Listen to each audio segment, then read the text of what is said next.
அன்பார்ந்த பெரியவர்களே, தாய்மார்களே, பாசத்திற்கும் நேசருக்கும் மிகுந்த கரூர் மண்ணில் கரூரார் வாழ்ந்த இந்த புண்ணிய பூமியில ஒரு அரசியல் மாற்றம் நிச்சயமாக நடக்காதா என்று காத்துக் கொண்டிருக்கக்கூடிய அன்பு கரூர் சொந்தங்களே, மேடையின் மீது இருக்கக்கூடிய பாரதிய ஜனதா கட்சியினுடைய எல்லா நம்முடைய முக்கியமான தலைவர்களே, முக்கியமாக கரூர் மாவட்ட பாரதிய ஜனதா கட்சியினுடைய மாவட்ட தலைவராக இரண்டாவது முறையாக தேர்வு பெற்றிருக்கக்கூடிய அருமை சகோதரர் செந்தில்நாதன் அவர்களே, மேடையில் இருக்கக்கூடிய பாரதிய ஜனதா கட்சியினுடைய மாநிலத்தினுடைய துணைத் தலைவர், இந்த பகுதியினுடைய பொறுப்பாளராக இருக்கக்கூடிய அண்ணன் கே.பி. ராமலிங்கம் அவர்களே, மேடையின் மீது இருக்கக்கூடிய முன்னாள் சட்டமன்ற உறுப்பினர் அருமை அண்ணன் சோழன் பழனிசாமி அவர்களே, மாநில பொறுப்பில் இருக்கக்கூடிய மத்திய அரசினுடைய திட்டப்பிரிவினுடைய மாநில துணைத் தலைவராக இருக்கக்கூடிய அருமை சகோதரர் மகுடபதி அவர்களே, மாநில மகளிர் அணியினுடைய துணைத் தலைவராக இருக்கக்கூடிய அருமை சகோதரி மீனா வினோத்குமார் அவர்களே, நம்முடைய ஆற்றல் மிகுந்த பொதுச் செயலாளர்கள் அருமை சகோதரர் சக்திவேல் முருகன் அவர்களே, ஆறுமுகம் அவர்களே, கோபிநாத் அவர்களே, பொருளாளராக இருக்கக்கூடிய அருமை ஐயா குணசேகரன் அவர்களே, மாவட்ட செயலாளராக இருக்கக்கூடிய அண்ணன் வேலுச்சாமி அவர்களே, நம்முடைய மாவட்ட செயலாளர்களாக முக்கிய பொறுப்பிலிருந்து பணியாற்றிக் கொண்டிருக்கக்கூடிய அண்ணன் சுப்பிரமணி அவர்களே, ஆர்.வி.எஸ். செல்வராஜ் அவர்களே, குணசேகரன் அவர்களே, ஆறுமுகம் அவர்களே, அரவக்குறிச்சி அருமை சகோதரர் பிரபு அவர்களே, நாமக்கல் மாவட்டத்தினுடைய தலைவராக இருந்து இந்த நிகழ்வுக்கு நம்முடைய அன்பை ஏற்று இங்கு வந்திருக்கக்கூடிய அருமை சகோதரர் ராஜேஷ்குமார் அவர்களே, மேலே இருக்கக்கூடிய மற்ற தலைவருடைய பெயரையும் நான் சொல்ல இருக்கின்றேன். மண்டல் தலைவர் உட்பட இந்த பகுதியினுடைய நகர தலைவர்கள் மிக கடுமையாக உழைத்து நாம் எல்லாம் சந்திப்பதற்கு ஒரு பெரிய வாய்ப்பு எடுத்து கொடுத்திருக்கிறாங்க. நாம் இன்று சந்தித்துக் கொண்டிருப்பது ஒரு முக்கியமான நேரத்தில் சந்தித்துக் கொண்டிருக்கின்றோம். அருமை சொந்தங்களே, இன்னும் ஒரு ஆண்டுல மறுபடியும் 5 ஆண்டுகள் நாம் காத்திருந்து அரசியல்ல ஒரு மாற்றம் வராதான்னு ஒரு முறையும் காத்திருந்து வாக்களித்து ஏமாந்து கையில் இருக்கக்கூடிய மை மட்டுமல்ல கையில் இருக்கக்கூடிய ரேகையும் தேய்ந்து மாற்றம் வராதான்னு 5 ஆண்டுகளுக்கு ஒரு முறை காத்துக் கொண்டிருக்கக்கூடிய மாநிலத்தினுடைய சட்டப்பேரவை தேர்தல் வர இருக்கிறது. எப்போதும் போல் இல்லாத அளவுக்கு இந்த முறை மக்கள் தெளிவாக இருக்கின்றார்கள், முடிவோடு இருக்கின்றார்கள். இந்த தீய சக்தி திராவிட முன்னேற்ற கழகத்தை வேரோடு மண்ணோடு வீழ்த்த வேண்டும் என்பதிலே தெல்ல தெளிவான முடிவோடு இருக்கின்றார்கள். அதிலும் மிக முக்கியமாக கரூர் மண்ணிலிருந்து திராவிட முன்னேற்ற கழகத்தை அகற்ற வேண்டும் என்கின்ற முடிவில் இருக்கிறார். நான் எப்பொழுதுமே சொல்லுவேன், திராவிட முன்னேற்ற கழகத்தினுடைய ஆட்சி எப்படி இருக்குது நாங்க ஐயா, ஒரு கல்லை குடித்த ஒரு குரங்கு நல்ல பனைமரத்து கல், ஒரு பனைமரத்து கல்லு, செம்பன் பனைமரத்தினுடைய கல்ல, நல்ல ஒரு பான கல்ல ஒரு குரங்கு குடிச்சிருச்சுங்க ஐயா. அந்த குடிச்ச குரங்கு ஒரு பான கல்லினுடைய சூடே பார்த்தீங்கன்னா தட்டு தடுமாறிட்டு இருக்கும். அதுக்கப்புறம் ஒரு தேள் வந்து அந்த குரங்க கடிக்குது. ஆல்ரெடி கல்ல குடிச்ச குரங்க ஒரு தேள் வந்து கடித்தால் அந்த குரங்கு எப்படி நடந்து கொள்ளுமோ அதுபோன்றுதான் தமிழகத்தில் திராவிட முன்னேற்ற கழகத்தினுடைய ஆட்சி கல்லை குடித்து தேலை கொட்டிய ஒரு குரங்காக திராவிட முன்னேற்ற கழகத்தினுடைய ஆட்சி இருக்கு. அவ்வளவு நிலை தடுமாறி இருக்கு. என்னுடைய பேச்சில் 2 பாகம் இருக்குதுங்க ஐயா. முதல் பகுதி, ஒரு விவசாயினுடைய மகனாக, இந்த மண்ணினுடைய மைந்தனாக, உங்களுடைய செல்ல பிள்ளையாக, எப்பொழுதும் மரியாதை கொடுத்து மரியாதை வாங்கி வளர்ந்த ஒரு சமுதாயத்தில் பேசக்கூடிய மனிதனுடைய பேச்சாக என்னுடைய முதல் பகுதி இருக்கும். என்னுடைய பேச்சினுடைய 2வது பகுதி நேரடியாக திராவிட முன்னேற்ற கழகத்தினுடைய தற்குறிகள், உதயநிதி ஸ்டாலின் மற்றும் ஒரு தற்குறியாக இருக்கக்கூடிய அன்பில் மகேஷ் பொய்யாமொழி, அவருடைய பாணியில அதே மாதிரி திமுக ஸ்டைல்ல பேச போறேன். இதுவரைக்கும் எந்த மேடையில அதுபோல் நான் பேசியதில்லை. இன்று கரூர் மேடையில திராவிட முன்னேற்ற கழகத்துக்கு அவர்களுடைய பாணியில் எப்படி பேசினா அவர்களுக்கு புரியும் என்பதில் என்னுடைய 2வது பாதையினுடைய என்னுடைய பேச்சு இருக்குங்க ஐயா. அதனால பெண்கள் யாரும் என்னை தவறாக நினைக்க கூடாது. அரசியல் காலகட்டத்தில் அங்கே நின்று கொண்டிருக்கின்றோம். முல்லை சில இடத்துல முள்ளாலதான் எடுக்கணும். ஒரே பொய்ய திரும்ப திரும்ப சொல்லி குழந்தைகளுடைய எதிர்காலத்தோடு விளையாண்டு அவர்கள் மட்டும் நன்றாக இருக்க வேண்டும், நம்முடைய குழந்தைக்கு தரமான கல்வி கிடைக்கக்கூடாது, நம்முடைய குழந்தைகள் வாழ்க்கையில மேல வந்துடக்கூடாது என்பதில் தெல்ல தெளிவாக ஒரு அரசியல் கூட்டம், ஒரு குள்ளநெறி கூட்டம் தமிழ்நாட்டில் இருக்குதுங்க ஐயா. 60 ஆண்டு காலமாக தெல்ல தெளிவா இருக்கிறார். ஒரு கூட்டம் மட்டும் நம்மை ஆள வேண்டும், இன்னொரு கூட்டம் ஆள்வதற்கு அவர்களை தகுதிப்படுத்த வேண்டும். போஸ்ட் ஒட்டணும், கோந்து எடுத்துட்டு போகணும், அவர்களுக்கு விடிய விடிய கொடை பிடிக்கணும், பொதுக்கூட்டத்தில் உட்கார்ந்து கை தட்டி விட்டு அவர்கள் கொடுக்கக்கூடிய பிரியாணி பொட்டலத்தையும் அவங்க கொடுக்கக்கூடிய தண்ணீர் பாக்கெட்டையும் குடிச்சிட்டு போயிடணும்னு நினைத்துக் கொண்டிருக்கின்றார். அதையெல்லாம் இந்த முறை உடைத்து 2026 சட்டப்பேரவை தேர்தல் அதையெல்லாம் உடைத்து திராவிட முன்னேற்ற கழகம் என்கின்ற தீய சக்தியை இந்த மண்ணிலிருந்து வேரோடு அறுத்து எரிய வேண்டிய நேரம். இல்லைனாங்க ஐயா, தமிழ்நாட்டை ஆண்டவனே வந்தாலும் காப்பாற்ற முடியாதுங்க ஐயா. இதுக்கு முன்னாடி ஒரு பெரியவர் சொன்னார், சூப்பர் ஸ்டார் சொன்னார், ஒரு காலகட்டத்தில் சொன்னார், தமிழ்நாட்டை ஆண்டவனே வந்தாலும் காப்பாற்ற முடியாது. இன்னைக்கு உண்மையாலும் தமிழகத்தில் திராவிட முன்னேற்ற கழகம் 2026 ஆட்சிக்கு வந்தாங்கன்னா பஞ்சம் பிழைப்பதற்காக எல்லாம் தமிழ்நாட்டை விட்டு வேற இடத்துக்கு போயிட வேண்டியதான். அந்த அளவுக்கு மோசமாக இருக்கிறது. அதனால் நம்முடைய தார்மீக கடமை, நம்முடைய உரிமை, இவர்களை ஆட்சி பீடத்திலிருந்து இறக்கி அதிகாரம் அப்படிங்கறத ஒரு பைசா கூட கையில கொடுக்காம வைக்க வேண்டிய கட்டாயம் நமக்கு இருக்குங்க ஐயா. இன்னைக்கு பட்ஜெட் விளக்க பொதுக்கூட்டத்தில் நின்று கொண்டிருக்கின்றோம். உலகத்தில் எங்கேயும் இல்லாத சாதனையை ஒரு தமிழ் பெண், திருச்சியை சார்ந்த ஒரு தமிழ் பெண் 11 முறை மோடி அரசு போட்டிருக்கக்கூடிய பட்ஜெட்டை ஒரு தமிழ் பெண் 8 முறை பாராளுமன்றத்தில் சரித்திர சாட்சியாக அந்த பட்ஜெட் அளிச்சிருக்கிறாங்க. யோசிச்சு பாருங்க, ஒரு தமிழ் பெண், நம்ம பக்கத்து திருச்சி, இங்க படிச்சவங்க, இங்க வளர்ந்தவங்க. மோடி அவருடைய ஆட்சியில ஒரு பெண் எந்திரிச்சு தமிழ் மொழியில திருக்குறள்ல பேசி ஒரு முறை அல்ல, 2 முறை அல்ல, 8 முறை கொடுத்திருக்கக்கூடிய பட்ஜெட். இதே ஒரு சரித்திர சிறப்புங்க ஐயா. இரண்டாவது, நமக்கு நேரம் இருந்து இந்த பட்ஜெட்ல என்ன சொல்லி இருக்கிறாங்கன்னு யாராவது பெரியவர்களுக்கு நேரம் இருந்து பாத்தீங்கன்னா, இந்த பட்ஜெட் எப்பொழுதும் நம்ம சொல்றோம் இது வளர்ச்சியினுடைய பட்ஜெட். ஆனா இங்க திராவிட முன்னேற்ற கழகம் பட்ஜெட் போடுறாங்க. அவர்களுடைய ஒரு பட்ஜெட் விளக்க கூட்டத்திற்கு முதலமைச்சர் ஸ்டாலின் அவர்கள் வந்தது கிடையாது. ஒரு மேடையில் முதலமைச்சர் ஸ்டாலின் அவர்கள், இல்ல நாங்க பட்ஜெட் இந்த மாதிரி போட்டிருக்கோம், 3 லட்சம் கோடி ரூபாய் எங்களுடைய பட்ஜெட், தமிழ்நாட்டில் பாருங்க இந்த போன்ற திட்டங்கள் எல்லாம் கொண்டு வந்திருக்கின்றோம், இதுவரை அவர் பேசியதில்லை. மேடை எதற்கேறார்னா, மத்திய அரசு போட்டிருக்கக்கூடிய பட்ஜெட் சரியில்லை என்று சொல்வதற்காக மேடையின் மீது ஏறார். அதிலேயே நமக்கு தெரிய வேண்டும் எப்படிப்பட்ட குற்ற உணர்ச்சி நம்முடைய முதலமைச்சர் ஐயா மு.க. ஸ்டாலின் அவருக்கு இருக்கு. எப்படிப்பட்ட குற்ற உணர்ச்சி. நம்ம ஆட்சிக்கு வந்த பொழுது 2014 காங்கிரஸ் 10 ஆண்டு காலம் ஆண்டு விட்டு நம்மிடம் நாட்டை அளித்த பொழுது இந்த நாட்டினுடைய மொத்த பட்ஜெட்டுங்க ஐயா, முதல் பட்ஜெட் காங்கிரஸ் கடைசி பட்ஜெட் 19 லட்சம் கோடி. மொத்தமாக இந்த பட்ஜெட்டினுடைய சைஸ் பாத்தீங்கன்னா 19 லட்சம் கோடி. அதான் ஒரு வருஷத்துக்கான பட்ஜெட். ஆனா இந்த ஆண்டு நாம் அளித்திருக்கக்கூடிய பட்ஜெட் 51 லட்சம் கோடி. யோசிச்சு பாருங்க, நாட்டினுடைய வளர்ச்சி யோசிச்சு பாருங்க. 10 ஆண்டுகள்ல நம்முடைய பாரத நாடு 19 லட்சம் பட்ஜெட் போடக்கூடிய நாட்டிலிருந்து 51 லட்சம் பட்ஜெட் போடக்கூடிய பெரிய நாடாக வளர்ந்திருக்கின்றோம்.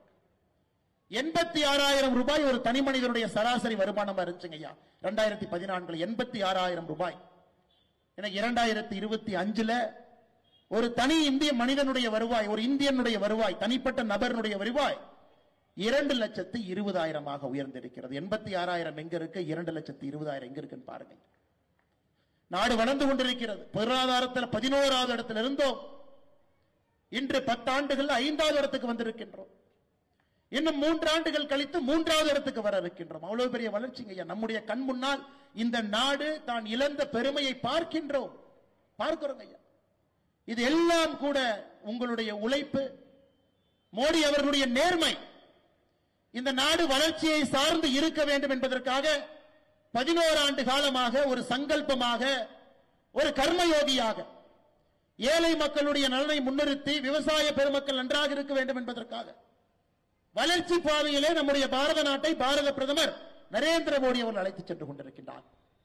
அதெல்லாம் தாண்டி இந்த ஆண்டு பட்ஜெட் பாருங்க. எப்பொழுதுமே சொல்லுவோம், நம்முடைய நடுத்தர மக்கள் பெரும் சுமையை சுமக்கின்றார்கள். கஷ்டப்பட்டு உழைக்கிறாங்க, சம்பளம் வாங்குறாங்க, பொருள் ஈட்டுறாங்க, வரியும் கட்டுறாங்க, இந்த நாட்டை நடத்தி கொண்டிருக்கின்றார்கள் என்று சொல்லுவோம். 2014 காங்கிரசினுடைய கடைசி ஆண்டு 3,45,00,000 பேர் வரி கட்டினாங்க ஐயா நம்ம நாட்டில். 3,45,00,000 பேர். 2025 நம்முடைய ஆட்சி 11 வருஷத்துல 7,90,00,000 பேர் வரி கட்டுறாங்க. காரணம் அந்த அளவுக்கு உயர்ந்திருக்கின்றார்கள், பொருளாதாரத்தில் மேலே வந்திருக்கின்றார்கள். மோடி அவங்க நினைச்சாங்க இந்த பட்ஜெட்ல, நிர்மலா சீதாராமன் அவர்கள் நினைத்தார்கள், இப்படிப்பட்ட கடுமையாக உழைக்கக்கூடிய நடுத்தர மக்களுக்கு நாம் என்ன திரும்பி கொடுக்க போறோம்? எதையும் எதிர்பார்க்காம நேர்மையாக கடமை தவறாம ஒரு ஆண்டும் வரிய கட்டுறாங்க. குழந்தைய பள்ளிக்கூடத்துக்கு அனுப்பணும், ஃபீஸ் கட்டணும், குடும்ப செலவை பார்த்துக்கணும், பால் கணக்கில் இருந்து கேபிள் டிவி கணக்கில் இருந்து நியூஸ் பேப்பர் கணக்கில் இருந்து பணத்தை தொட்டு தொட்டு செலவு பண்ணணும். ஒரு பொங்கலா இருக்கட்டும், தீபாவளியா இருக்கட்டும், கடைக்கு போய் ஒரு வேட்டியோ சேலையோ குழந்தைக்கு Dress வாங்கினா கூட ஒரு 200 ரூபாய் மிச்சம் பிடிக்கலாமான்னு யோசிக்கிறோம் நாம். ஏன்னா அதுல நாம் சேமிப்பை யோசிக்கின்றோம். அப்படிப்பட்ட நடுத்தர மக்களுக்கு வரப்பிரசாதமாக பாரத பிரதமர் நரேந்திர மோடி அவர்கள் சொல்லி இருக்கின்றார்கள், 12 லட்சம் ரூபாய் வரை உங்களுடைய வருமானம் இருந்தால் நீங்கள் வரி கட்ட தேவையில்லை. உலகத்தில் எங்கேயுமே இல்லைங்கய்யா, உலகத்தில் எங்கேயுமே இது இல்லை. 12 லட்சம் ரூபாய் வரை. இதற்கு முன்பு 7 லட்சம், போன பட்ஜெட் 7 லட்சம் ஐயா. நாம் வந்த பிறகு 2.5 லட்சம் ரூபாய் வரை சம்பாதிச்சீங்கன்னா வரி கட்ட வேண்டாம் என்று இருந்தத 10 ஆண்டுகள்ல 7 லட்சம் வரை சம்பாதிச்சீங்கன்னா வரி கட்ட வேண்டாம். இன்று சொல்லி இருக்கின்றோம் 12 லட்சம் ரூபாய் வரை சம்பாதிச்சீங்கன்னா வரி கட்ட வேண்டாம். அப்ப இந்தியால வரி கட்டக்கூடிய மக்கள் எத்தனை பேர் 12 லட்சம் ரூபாய்க்குள்ள சம்பாதிக்கிறாங்கன்னு பாருங்க. 87% வரி கட்டக்கூடிய மக்கள் 12 லட்சம் ரூபாய்க்கு கீழே இருக்காங்க ஐயா. இந்த 7,90,00,000 பேர் யார் வரி கட்டுறாங்களோ அதுல 87% மக்களுக்கு வரி விலக்கு இந்த ஆண்டிலிருந்து அவர்கள் வரி கட்ட வேண்டாம். எவ்வளவு பெரிய சாதனை! நடுத்தர மக்களுக்கு பாரத பிரதமர் நரேந்திர மோடி அவர்கள் உங்களை உழைப்பை நம்பி, உங்கள் நேர்மையை நம்பி இந்த வரி விலக்கு நமக்கு கொடுத்திருக்கிறாங்க ஐயா. இதனால் மத்திய அரசுக்கு ஏற்படக்கூடிய சுமை, இந்த 87% மக்கள் வரி கொடுக்க வேண்டாம், 12 லட்சம் ரூபாய் வரை வரி இல்லை. இதனால் மத்திய அரசுக்கு ஏற்படக்கூடிய இழப்பு மட்டுமே 1,10,000 கோடி ரூபாய். பிரதமர் அவர்கள் அதை பற்றி கவலைப்படல. இந்த நாட்டை எப்படி நடத்த வேண்டும் என்று எனக்கு தெரியும், நான் நடத்தி காட்டுகின்றேன், நடுத்தர மக்களுக்கு நான் சுமையை குறைக்கின்றேன். 1,10,000 கோடி ரூபாய் இந்த நாட்டிற்கு வரி மூலமாக நாம் கட்டக்கூடிய வருமானத்தை வேண்டான்னு சொல்லியிருக்கிறார். பாரு, இதையெல்லாம் ஒரு நிமிஷம் நம்ம யோசிக்கணும்.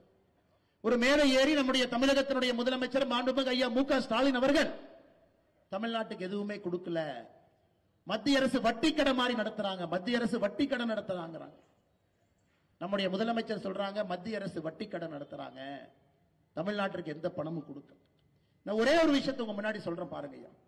10 ஆண்டு காலம் காங்கிரஸ் ஆட்சி இருந்த பொழுது, திமுக அங்கம் வகித்த காங்கிரஸ் இருந்த பொழுது, 2004 14 வரை 10 ஆண்டுகள் மத்திய அரசு, காங்கிரஸ் அரசு, மன்மோகன் சிங் அவருடைய அரசு தமிழ்நாட்டிற்கு நேரடியாக வரி பகிர்மானம் எவ்வளவு கொடுத்தாங்கன்னு பாருங்க. அது ஆங்கிலத்திலே டெவல்யூஷன் கிராண்ட்ங்கிறோம்.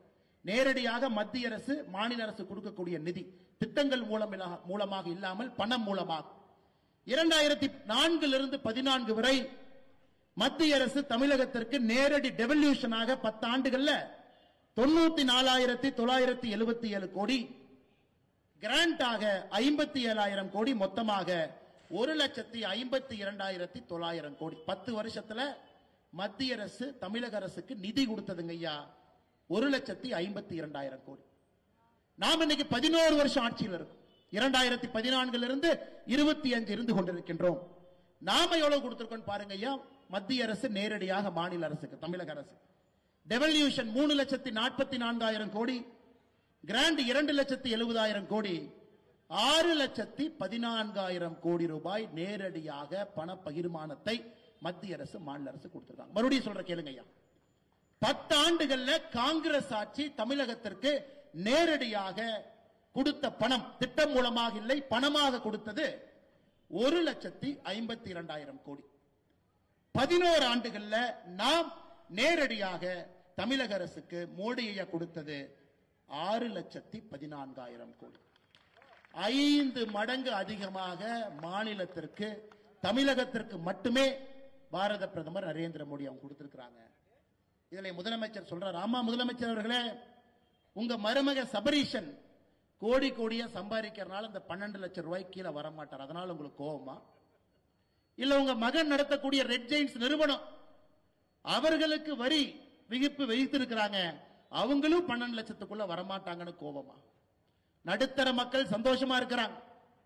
அவர்கள் சம்பாதிக்கக்கூடிய பணத்திலே வரி வேண்டாம் என்று மோடி சொல்லி இருக்கின்றார். 12 லட்சம் ரூபாய் வரை 87% இந்தியாவில் வரி கட்டுறவங்களுக்கு வரி இல்லைன்னு சொல்றாங்க. அவங்க சந்தோஷமா இருக்கிறாங்க. உங்களை போன்று காலையில சூரியன் உங்க உடம்புல படணும்னாவே 11 மணிக்கு ஏசி ரூம்ல இருந்து வெளியே வந்தா தான் சூரியன் உங்க மேல படும். 5:30 மணிக்கு சூரியன் படுறவங்க, 6 மணிக்கு சூரியன் படுறவங்க, காடு தோட்டத்துல ஆட்டுக்குட்டி வச்சு பொழப்பு நடத்துறவங்க, முருங்கைக்காயை பறிச்சு பொழப்பு நடத்துறவங்க, தேங்காய் மரத்தை வச்சு பொழப்பு நடத்துறவங்க, இவங்க எல்லாத்துக்கும் சந்தோஷமா இருக்கிறாங்க ஐயா. ஏன்னா அவங்களுக்கு எல்லாம் 5:30 மணிக்கு 6 மணிக்கு சூரிய வெளிச்ச உடம்பு மேல படும். இந்த 11 மணி 11:30 மணிக்கு இரவுல 2 மணிக்கு படுத்து தூங்கிட்டு காலையில 11 மணிக்கு எந்திரிச்சு 11:30 மணிக்கு வெளியே வர்றாங்கல்ல, அவர்களுக்கு மோடியின் மீது கோபம் தான் இருக்கத்தான் செய்யும். அந்த கோபம் இருக்கட்டும், அந்த கோபத்தை நாங்களும் வரவேற்கிறோம். அது போன்ற ஒரு கோபம் தான் தமிழகத்தினுடைய முதலமைச்சர் ஐயா மு.க. ஸ்டாலின் அவருடைய கோபம். வேற எந்த கோபம் இல்லைங்க. அது போன்ற ஒரு கோபம், வேற எந்த கோபம் கிடையாது. இன்னைக்கு நாம் இவ்வளவு செய்து கொண்டிருக்கின்றோம். முதலமைச்சர் அவர்கள் தமிழ்நாட்டை வஞ்சிக்கிறாங்க.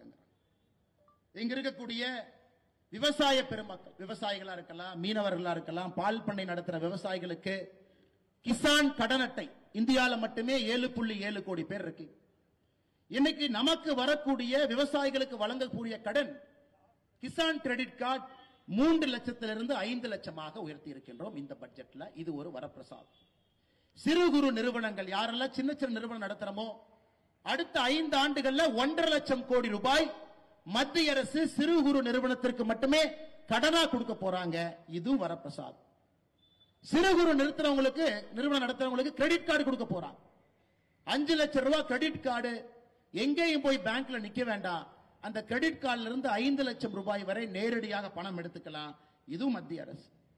கேன்சர் உட்பட 36 உயிர் காக்கும் மருந்துகளுக்கு வரியை நீக்கி இருக்கின்றார்கள், கஸ்டம் டியூட்டியை நீக்கி இருக்கிறாங்க. இதுவும் முக்கியம். இன்னும் நம்ம நல்லா புரிஞ்சுக்கணும். கரூர்ல எத்தனையோ இடத்துல பார்க்கிறோம், நடுத்தர குடும்பத்தினுடைய குழந்தைகள், ஏழை தாயினுடைய குழந்தைகள் முதலா மருத்துவம் படிக்கிறாங்க. தாய்மார்கள் நல்லா கேட்டுக்கணுங்கம்மா. நீங்க 2014 மோடி ஐயா ஆட்சிக்கு வந்த பொழுது இந்தியாவில் மருத்துவ சீட்டுங்க ஐயா, மொத்தமா மருத்துவம் எத்தனை பேர் படிக்க முடியும்னா 51,348, 51,000 பேர் தான் படிக்க முடியுங்க. இன்னைக்கு மோடி ஐயா 11 ஆண்டுகள் கழித்து நம்முடைய ஆட்சியில மொத்தமாக மருத்துவ சீட்டை 51,000 இருந்ததை 1,17,000 உயர்த்தி இருக்கின்றோம். மருத்துவ கல்லூரி சீட் டபுள். மோடி ஐயா அதோடு நிக்கலீங்க ஐயா. சமூக நீதினா திமுக வாய்களையே பேசுற சமூக நீதி இல்லைங்க ஐயா. மருத்துவ கல்லூரி கட்டணம் சீட்டை அதிகப்படுத்தணும், அப்பதான் சீட்டு கிடைக்குங்க ஐயா. இருக்கிற 100 சீட்டுக்கு 1000 பேர் போட்டி போட்டா கிடைக்காது. இன்னைக்கு நாம டபுள் பண்ணி 1,17,000 கொண்டு வந்திருக்கின்றோம். இந்த பட்ஜெட்ல அறிவித்திருக்கின்றோம். அடுத்த 5 ஆண்டுகள்ல இன்னும் 75,000 மருத்துவ சீட்டை நாம் ஆட் பண்ண போறோம். அப்படி என்றால் 2030 முடியும் பொழுது 2 லட்சம் பேர் இந்தியாவில் ஒரு வருஷத்துக்கு மருத்துவம் படிப்பாங்க. 2013 51,000 இருந்தது, இன்று 1,17,000 இருக்கிறது. இன்னும் 75,000 நம்ம சேர்த்த போறோம். அடுத்த ஒரு ஆண்டுல 10,000, அடுத்த 5 ஆண்டுல 75,000 புதிய மருத்துவர்கள், ஏழை தாயினுடைய பிள்ளைகள், விவசாயிகளுடைய பிள்ளைகள் மருத்துவர்களாக உருவாக்குவதற்கு இந்த பட்ஜெட்ல ஒரு மிகப்பெரிய அடித்தளத்தை பாரத பிரதமர் அளித்திருக்கிறார். ஸ்விக்கி, ஜொமேட்டோ நண்பர்கள் இருக்கிறாங்க. பாத்தீங்கன்னா எல்லா ஊர்ல இன்னைக்கு வண்டியில் எல்லாம் நம்முடைய அன்பு சகோதரர்கள் கஷ்டப்பட்டு வேலை செய்யறாங்க, ஹோட்டல்ல வேலை செய்யறாங்க. அவர்களுக்கு எல்லாம் இன்னைக்கு ஐயா கோடிக்கணக்கில் இருக்கிறாங்க இந்தியாவில்.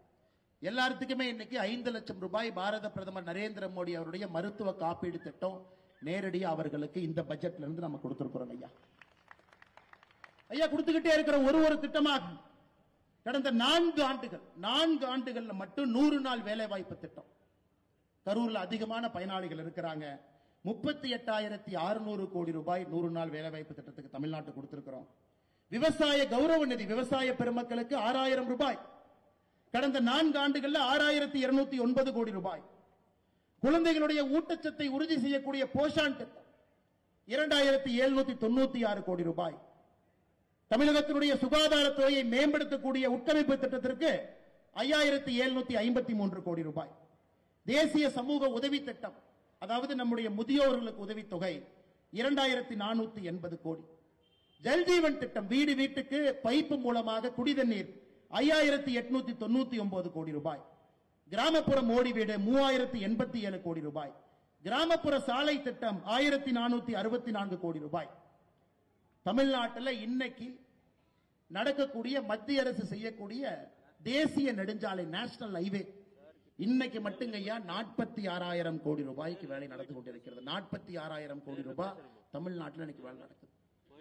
அப்படி இருக்கும் பொழுது எந்த அர்த்தத்தில் நம்முடைய முதலமைச்சர் அவர்கள் நீங்க எங்களுக்கு நிதி கொடுக்கலங்கிறார்?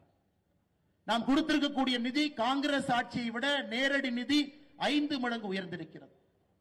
லட்சக்கணக்கான கோடி ரூபாய் திட்டங்கள் மூலமாக கொடுக்கிறோம். ஆமா, தமிழக அரசு கொடுக்கலீங்க, மோடி வீட்டில் கொடுக்கிறோம்.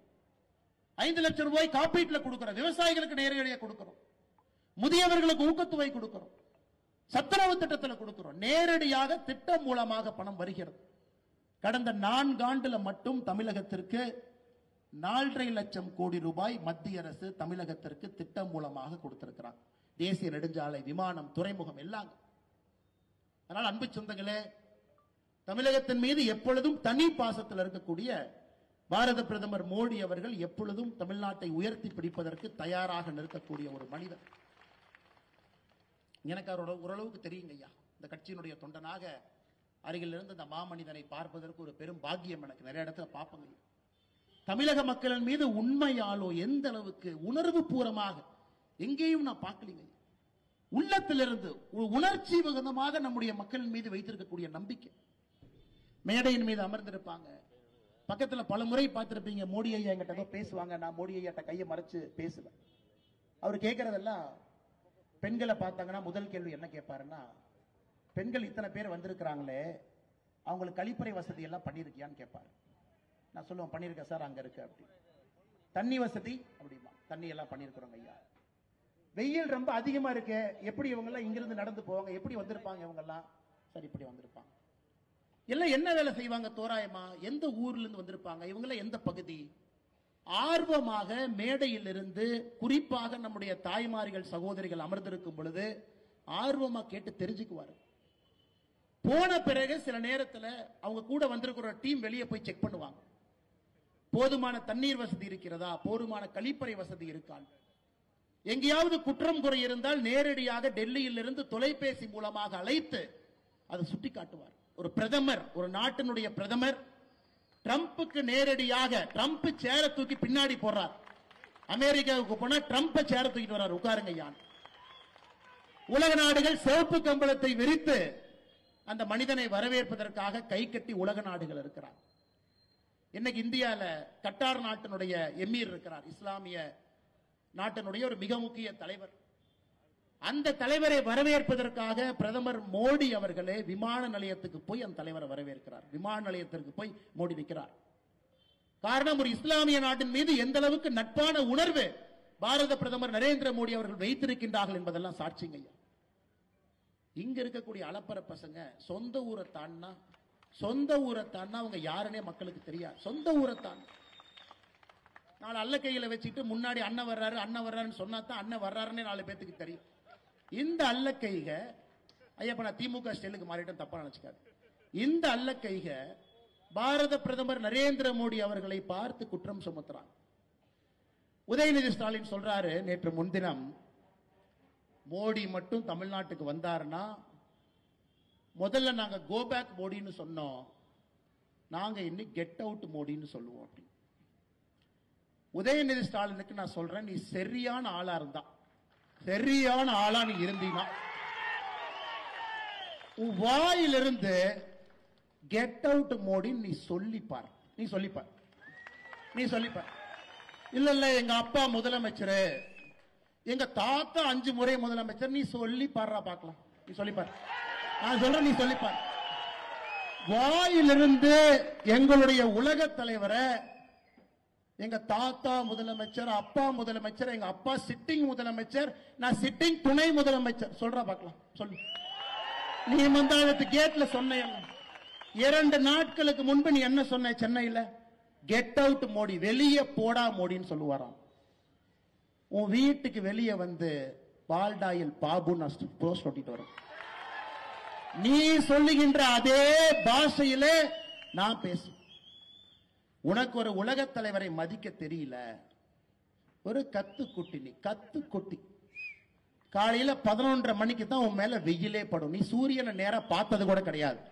சூரியன் மேல வந்தா தான் இப்படி பார்க்கிற ஆள் நீ. சூரியனை பார்த்து துப்பி அந்த எச்சல் உன் மேல விழுவும். அப்படிப்பட்ட ஆள் நீ. 3:30 மணிக்கு பிரம்ம முகூர்த்தத்தில் எந்திரிச்சு யோகா பண்ணிட்டு 5 மணிக்கு ஃபைல திறந்து இந்த நாட்டை ஆட்சி பண்ற ஆள்கிட்ட 11:30 மணிக்கு எந்திரிச்சு நட்ட நடுவுல மேல சூரியன் இருந்து உழுவுற உனக்கே இவ்வளவு திமிர் இருந்தா, சாதாரண நடுத்தர மக்கள் உழைத்து நாட்டை உருவாக்கக்கூடிய மக்களுக்கு எவ்வளவு திமிர் இருக்கு? அந்த கூஜா தூக்கருக்கு இங்க ஒரு சாராய அமைச்சர் சுத்திட்டு இருக்கார் கரூர். இவனுக்கு எந்த அளவுக்கு ஒரு கேவலமான பேர் வழினா, சாராய அமைச்சருடைய சொந்த தம்பி 1 வருஷமாக காவல்துறையால் தேடப்படக்கூடிய குற்றவாளி. இந்த கொடுமை எங்கேயாச்சும் பார்த்திருக்கிறீங்களா? இந்தியாவில் எங்கேயாவது இந்த அநியாயத்தை பார்த்திருக்கிறீங்களா? ஒரு சாராய அமைச்சருடைய சொந்த தம்பி எங்கே இல்ல, சென்னையில ஈசிஆர் ரோட்ல தான் இருக்கிறார். தமிழ்நாடு காவல்துறை வந்தா காலையில புடிச்சிட்டு போய்க்கலாம். பட் எனக்கு ஒரு கொஞ்ச நாளைக்கு வெளியே இருந்தா நல்லதுதாங்க. அதனால கொஞ்ச நாளைக்கு வெளியே இருக்கட்டும் தான் நானும் பொறுத்துக்கிட்டு இருக்கேன். எலெக்ஷன்லாம் வருது, கொஞ்ச நாளைக்கு வெளியே இருக்கட்டும், அப்ப பாத்துக்கலாம். சொந்த இந்த மாவட்டத்தினுடைய பதவி பிரமாணம் எடுத்து அரசியலமைப்பு சட்டத்தின் மீது சத்தியம் செய்து இந்த நாட்டினுடைய சட்டத்தை எல்லாம் காப்புன்னு சொல்லி இருக்கக்கூடிய சாராய அமைச்சருடைய தம்பி காவல்துறையால் தேடப்படக்கூடிய முக்கிய குற்றவாளியா 1 வருஷம் வெளியே. அவர் ஏத்தீங்கன்னா கரூர்ல என்ன, காவல்துறை கொண்டு வந்து கஞ்சா பொட்டலத்தை வச்சு கைது, அல்லது உங்க வீட்டுல கொண்டு வந்து அவங்களே மண்ணை கொட்டிட்டு மண்ணை திருடுனீங்க அப்படின்னு கைது. அதுதான் கரூர்ல இருக்கக்கூடிய பாரதிய ஜனதா கட்சியினுடைய தலைவர் தொண்டருக்கு இந்த சாராய அமைச்சர் குடிக்கக்கூடிய பரிசா இருக்கு. கரூர்ல இருக்கக்கூடிய அண்ணன் விஜயபாஸ்கர் அவர்கள், இதற்கு முன்பு அமைச்சராக இருக்கக்கூடிய அனைத்து இந்திய அண்ணா திராவிட முன்னேற்ற கழகத்தில் அமைச்சராக இருக்கக்கூடிய அண்ணன் விஜயபாஸ்கர் அவர்கள், அவங்க கூட இருக்கிறவங்களுக்கும் இதுதான் சாராய அமைச்சர் கிடைக்கக்கூடிய பரிசா இருக்கு. அதனால இவங்க எல்லாம் அம்மா நீங்க விடக்கூடாதுங்க அம்மா. இவங்க எல்லாம் உங்களுடைய குலத்தை நாசம் பண்ணிட்டு இருக்காங்க, நாசம் பண்ணிட்டு இருக்காங்க குலத்தை. நல்லா புரிஞ்சுக்கணும். அன்பில் மகேஷ் பொய்யாமொழி நேத்தனை பார்த்து கேட்கிறாரு, ஏப்பா நீ 3 மொழி கத்துக்கன்னு அண்ணாமலை சொல்றியே, உனக்கெல்லாம் என்னையா தகுதி இருக்கு? நான் சொல்றேன் அன்பில், நல்லா கேட்டு காதுல நல்லா காது திறந்து கேட்டுக்க. நான் சொல்றேன் நல்லா கேட்டுக்க. இதே ஊர்ல 20 வயசு வரை நான் கழிப்பறையை பார்த்தது கிடையாது. அது போன்ற ஒரு குடும்பத்தில் வளர்ந்தவன் நான். காலையில ஸ்கூலுக்கு போகும்போது ஆட்டு புழக்கை அள்ளி கொட்டிட்டு மாட்டுச்சாணை தள்ளி வீசிட்டு ஆட்டை கொண்டு போய் தோட்டத்தில் ஓட்டிட்டு ஸ்கூல் போகும்போது சைக்கிள் நிறுத்திட்டு பேருந்தில் ஏறி போய் படிச்சவன் நான். அதனால இந்த பந்தா பண்ற வேலை எங்கிட்ட வச்சுக்க. நாங்கள் கேட்பது ஆதாரப்பூர்வமான கேள்வி. இதெல்லாம் 4:30 மணி 5 மணி 6 மணிக்கு சூரியன் பார்த்து வளர்ந்த உடம்புங்க. உங்களை போல 11 மணி 12 மணிக்கு உச்சித்தலையில சூரியனை பார்த்து எந்திரிச்சவன் கிடையாதுங்க. நாமெல்லாம் சாதாரண மக்களாக இருந்து இங்கே நின்று உங்களோடு உங்களுடைய சொந்தமாக பேசிக் கொண்டிருக்கின்றேன். எனக்கு வழி தெரியுங்க. கல்வியினுடைய பெருமை எனக்கு தெரியும். கற்றவனுக்கு போராடத்தில் என்ன சிறப்பு என்பது எனக்கு தெரியும். மோடி அவர்கள் கை கொடுத்து என்னை மதிக்கிறார்னா என்னுடைய கல்விக்காக, வேற எதுவுமே கிடையாதுங்க. வேற என்னங்க, கல்விக்காக மட்டும்தான், அதற்கு மட்டும்தான், வேற எதுவும் கிடையாது. அதே போலதான் உங்கள் குழந்தையும் இருக்க வேண்டும் என்பதற்காகத்தான் இந்த போராட்டம். வேற ஒரு வெங்காயம் கிடையாதுங்க. அந்த போராட்டம் அதற்காக மட்டும்தான். இவர்களுக்கு என்ன, இவர்களுக்கு பின்னணி இவங்க குழந்தை, அதற்கு பிறகு உதயநிதி, அதன் பிறகு இன்ப நிதி, இப்படியே சுத்தணும். நம்ம குழந்தைங்க கை கட்டி போஸ்ட் ஒட்டணும். வெக்கமா இல்லையா உங்களுக்கெல்லாம்? நீ சொன்ன ஒரு ஆளுமே 3 மொழியை படிக்கிறான். மோடி என்ன சொல்றாரு? மும்மொழி கொள்கைங்கிறது என்னங்க ஐயா? படிக்கிறது எல்லாம் தமிழ்ல, ஒரு ஆங்கில மொழி, ஏதாவது ஒரு இந்திய மொழியை 3வது மொழியா படிங்கன்னு சொல்றார். கன்னடம் பிடிக்குதா கன்னடம் படிங்க, தெலுங்கு பிடிக்குதா தெலுங்கு படிங்க, சமஸ்கிருதம் பிடிக்குதா சமஸ்கிருதத்தை படிங்க, ஹிந்தி பிடிக்குதா ஹிந்திய படிங்க. ஒரு மொழிய 3வது மொழிய பிடிச்ச மொழிய படிங்க. இதுல எங்க ஹிந்தியை திணிக்கிறார்? எங்கெங்க ஹிந்தியை திணிக்கிறார்? மோடி அவர்கள் எங்கே ஹிந்தியை திணிக்கிறார்? யாராச்சும் ஒருத்தர் தயவு செஞ்சு எனக்கு சொல்லுங்க. மோடி அவர்கள் எங்கேயும் ஹிந்தி என்கின்ற வார்த்தையை பயன்படுத்தல. இந்த மனுஷன் தமிழ்நாட்டுக்கு வந்தாவே ஆங்கிலத்தில் பேசுறாருங்க ஐயா. இந்த மனுஷன் தமிழ்நாட்டுக்கு வந்தாவே ஹிந்தியில பேசுறது இல்ல, ஆங்கிலத்தில் பேசுறார். அந்த ஸ்பீச்சை மொழிபெயர்த்து தமிழ நம்ம மொழிபெயர்க்கிறோம். தமிழ்நாட்டிற்கு வந்தே ஹிந்தி பேசாம, இந்தியாவில் இருக்கக்கூடிய ஒரே ஒரு மாநிலத்தில் ஹிந்தி பேசாம ஆங்கிலத்தில் உங்களிடம் பேசுறாங்க. தட்டு தடுமாறி தமிழ் கத்துக்கிட்டு தமிழும் பேசுறாங்க. இந்த மனுஷன் ஹிந்தியை திணிப்பாராங்க ஐயா? இந்த மனுஷன் ஆங்கிலத்தை விட ஹிந்தியில் அழகா பேசலாமே, உணர்ச்சியா பேசலாமே. இந்த மனிதனும் நம்மளை போல இங்கிலீஷ் கத்துட்டு பேசுறாருங்க ஐயா. இவருக்கு ஹிந்தி நல்லா வரும், குஜராத்தி. அதன் பிறகு ஹிந்தி கத்துக்கிட்டார். நமக்கு மதிப்பளித்து நம்முடைய உணர்வை புரிந்து கொண்டு தமிழகத்திற்குள்ள காலெடுத்து வைத்தாலே ஆங்கிலத்தில் பேசக்கூடிய மோடி எங்க நிக்கிறாரு? எங்க நிக்கிறாரு பாரு. அதற்கு நம்ம மேடையில் அவரே சொல்றாரு பல இடத்துல, உங்களுடைய அற்புதமான மொழி எனக்கு தெரியாது, மன்னிச்சுக்கங்க, அதனால ஆங்கில மொழியில் உங்கள்கிட்ட பேசுறேன். இந்த மனுஷன் ஹிந்தியை திணிக்கிறாரா? இவரே தமிழ்நாட்டில் ஹிந்தி பேசினது இல்ல, நம்மள எதுக்குங்க ஹிந்தி படின்னு ஒரு சொல்ல போறாரு. இவர் சொல்வது உங்களுடைய குழந்தை நன்றாக இருக்க வேண்டும், நன்றாக வளர வேண்டும், பெரிய ஒரு மனிதனாக வர வேண்டும் என்றால் 3 மொழி தயவு செஞ்சு கத்துக் கொடுங்க. தமிழ் மொழியில படிக்க வைங்க, ஆங்கில மொழியில ஒரு பேப்பரை வச்சுக்கங்க. ஒரே ஒரு மொழி, மலையாளமோ கன்னடமோ தெலுங்கோ ஒரு மொழி, ஒரே ஒரு பேப்பரை 6ஆம் கிளாஸ்ல இருந்து கூட படிச்சுட்டு வரட்டும், அவ்வளவுதான் அவர் சொல்றாரு. அதை பொய்ய சொல்லி மேடையை போட்டு நீங்களே இந்தி கூட்டணி என்கின்ற போர்வையில உலகமாக அயோக்கியன்ல ஒரே மேடையில் உலகமாக அயோக்கியன் கேட்டா இந்தி கூட்டணி எல்லாம் சொல்றாங்க. ஐயோ ஹிந்தியை திணிக்கிறார். எங்கேயா இந்த அன்பில் மகேஷ் பொய்யாமொழி அவருடைய சொந்த ஊர்ல திருச்சி பச்சைமலை ராமநாதபுரம் கிராமத்துக்கு போங்க. ஒரு ராமநாதபுரம் ஒரு கிராமம் இருக்குங்க பச்சைமலையில, திருச்சியில். அவருடைய சொந்த மாவட்டம். 2 ஆண்டுகளாக அந்த ஊர்ல அரசு பள்ளி இடிச்சு மக்கள் அங்க இருக்கக்கூடிய அரசு மரத்துக்கு கீழே போர்டு வச்சு படிச்சுட்டு இருக்கிறாங்க.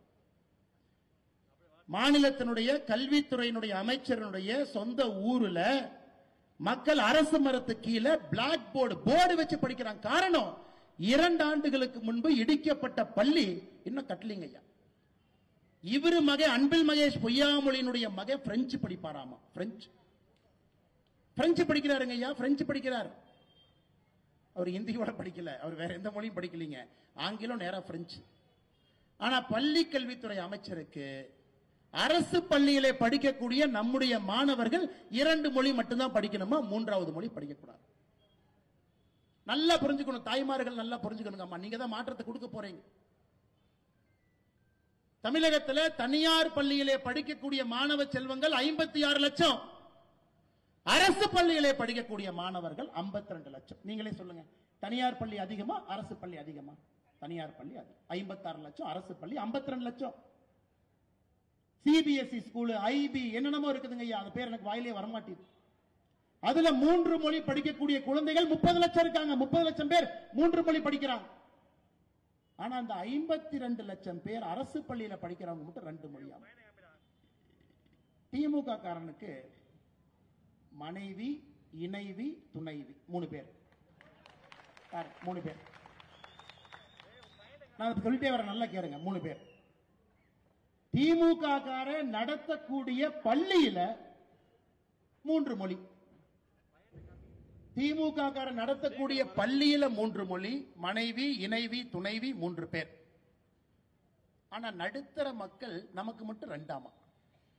2 மொழி மட்டும்தான் நீ படிக்கணும்.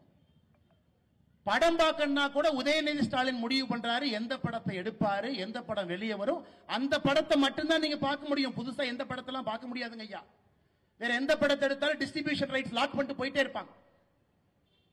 இன்னைக்கு டாஸ்மார்க்ல நேத்து ஒரு அண்ணன் சொன்னாரு, அண்ணா கூலிங்கா பீரே இல்லைன்னு. நான் சொன்னேன், கூலிங் பீரை விடுங்கண்ணா, நீங்க நினைக்கிற ஐட்டம் அங்க இருக்கான்னு.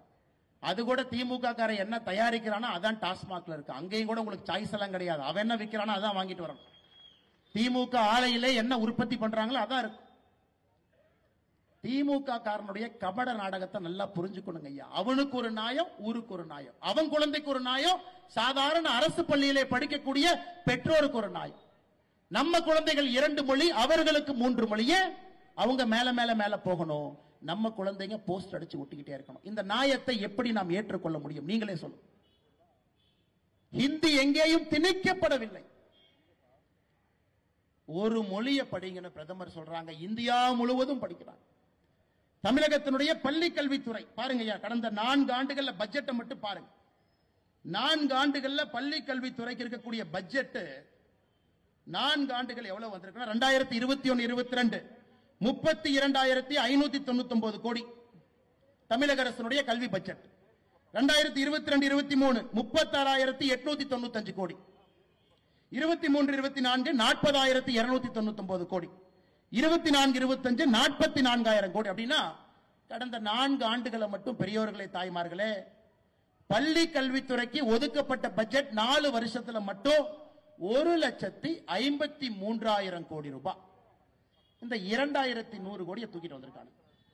1,53,000 கோடி ரூபாய் பள்ளி கல்வித்துறையினுடைய பட்ஜெட். நாம கேட்கிறோம், எதுக்கு அரசு பள்ளியில டாய்லெட் இல்ல? மோடி 2,190 கோடி கொடுக்கல. நீங்க தான் சொன்னீங்களே ஆட்சிக்கு வந்தா 5 வருஷத்துல 3 லட்சம் பேர் அரசு வேலை வாய்ப்பு கொடுப்போம். எங்கயா கொடுக்கல? மோடி 2,190 கோடி கொடுக்கல. தமிழ்நாட்டில் மக்கள் அரசு மரத்து கீழே அமர்ந்து படிக்கிறாங்களே, எங்கயா பில்டிங்கை காணா? மோடி 2,190 கோடி கொடுக்கல. தமிழ்நாட்டில் 35 மாணவர்களுக்கு ஒரு ஆசிரியர் இருக்கணும் நியாயப்படி.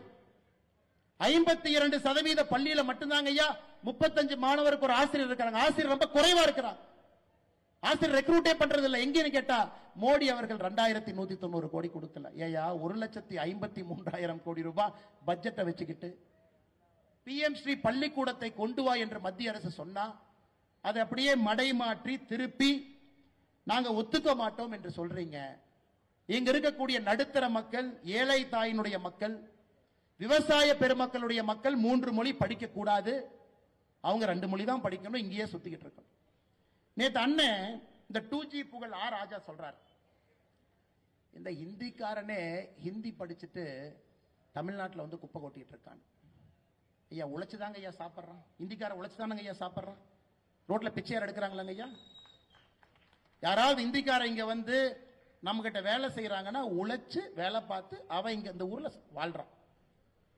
நம்ம ஊரை எப்பவும் தப்பாக எந்த இந்திக்காரனும் பேசினதே கிடையாது. யாராவது ஒரு இந்திக்காரன் வட இந்தியாவில இருந்து தமிழ்நாட்டை பத்தி தப்பா நீங்க பேசி பார்த்திருக்கீங்களா? ஆனா இவனுக்கு அரசியலே நம்மை பற்றி தப்பா பேசாதவங்களை இவங்க இங்கிருந்து பான் பிராக்கு வாயன், ஹிந்தி தெரிஞ்சா டாய்லெட் மட்டும்தான் கட்டலாம், இதெல்லாம் இங்கிருந்து இவங்க பேசுறாங்க. யாராவது ஹிந்தி தெரியக்கூடிய நாட்டுல யாராவது ஒருவர் நம்முடைய தாய் திரு தமிழ்நாட்டை பத்தி தப்பா பேசி நம்ம பார்த்திருக்கோமா? தாய்மார்களுக்கு இன்னொரு விஷயத்தையும் இந்த மேடையில இருந்து நான் சொல்றேங்கம்மா.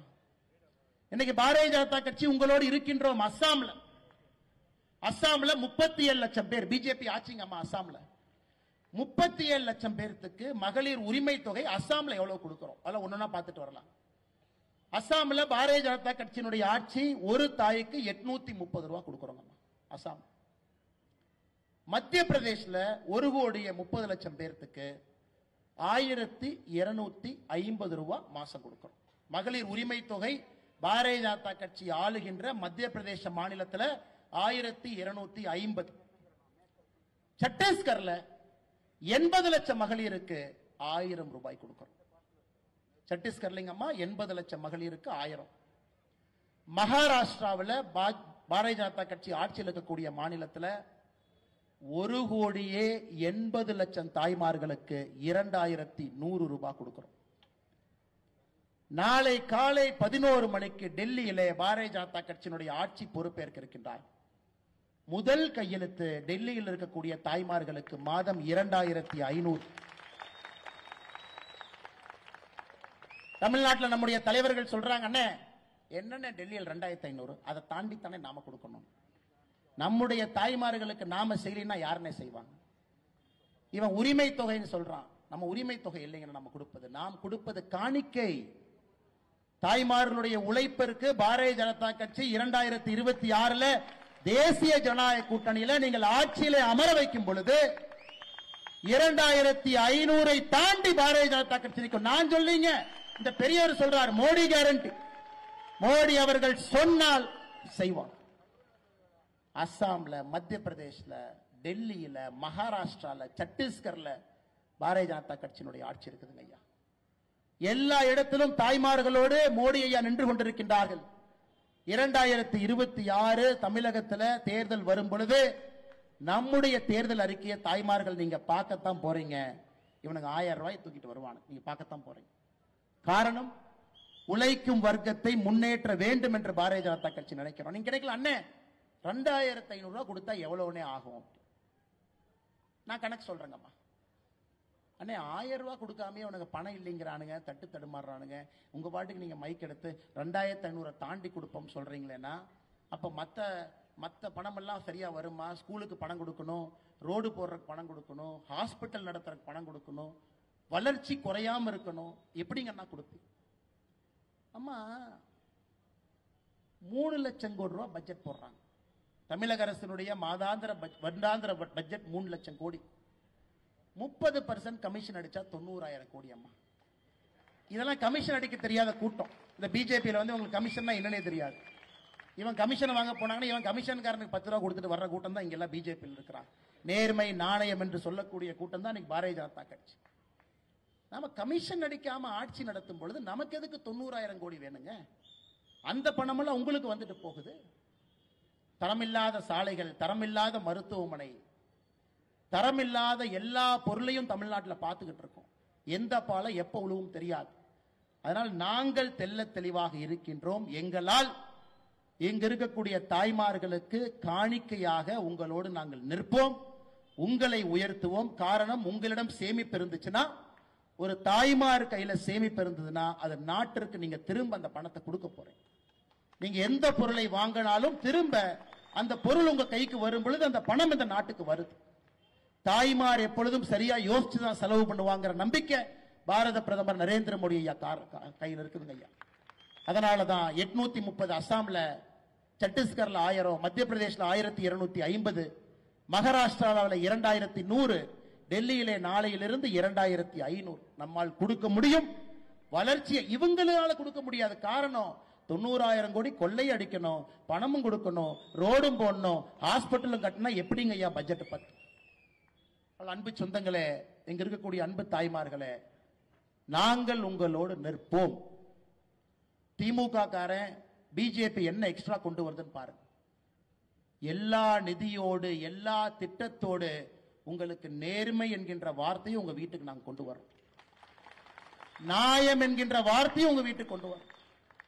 இவங்க மாதிரி இல்லைங்க. ஒரு நாள் பேப்பரை திறந்து படிச்சீங்கன்னா தாய்மார்கள் மீது நடந்த பாலியல் வன்கொடுமை இன்னைக்கு நடக்கிறது நேத்தை விட கொடூரமா இருக்கு, நாளைக்கு நடக்க போறது இன்னைக்கு விட கொடூரமா இருக்கு. அதையெல்லாம் ஒழிக்க வேண்டும் என்றால் கட்டுக்கோப்பான காவல்துறைக்கு மறுபடியும் அதிகாரத்தை கொடுத்து வீதியில் அவங்களை இறக்கி விடணும்.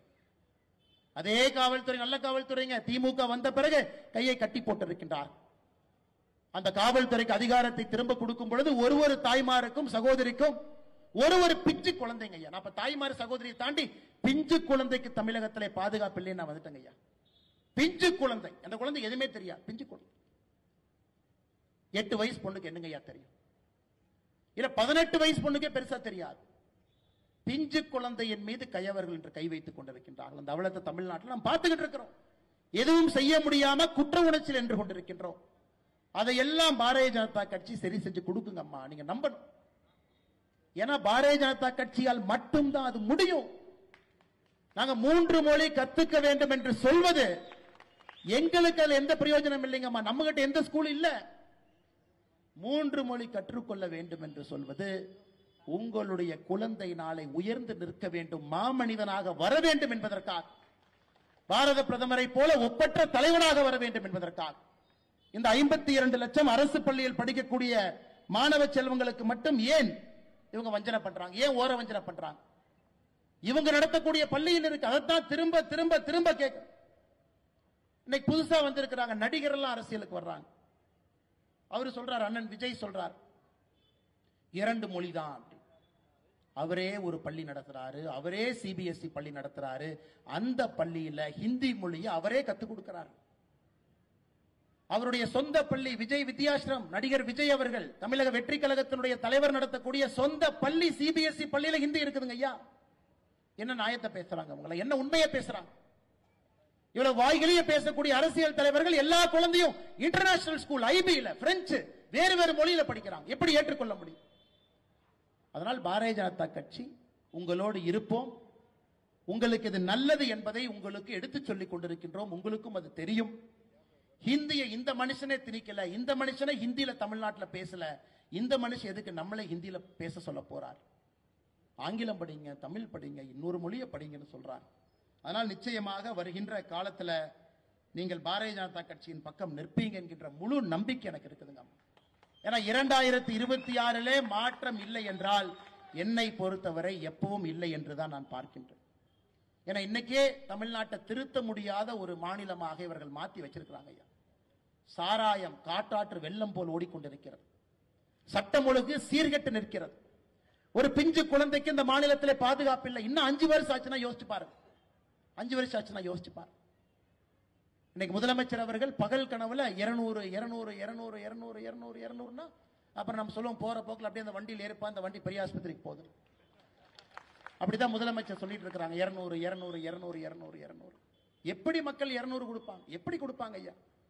எப்படி 200 கொடுப்பாங்க? இவ்வளவு மோசமான ஒரு ஆட்சி, யாருக்கும் எந்த பிரயோஜனம் இல்லாத ஆட்சி, எந்தவித வளர்ச்சி திட்டமும் இல்லாத ஆட்சி, யாருக்கும் பாதுகாப்பு இல்லாத ஒரு ஆட்சியில எப்படி 200 மக்கள் கொடுப்பாங்க? 200னா 200 சீட்டுங்களாமா?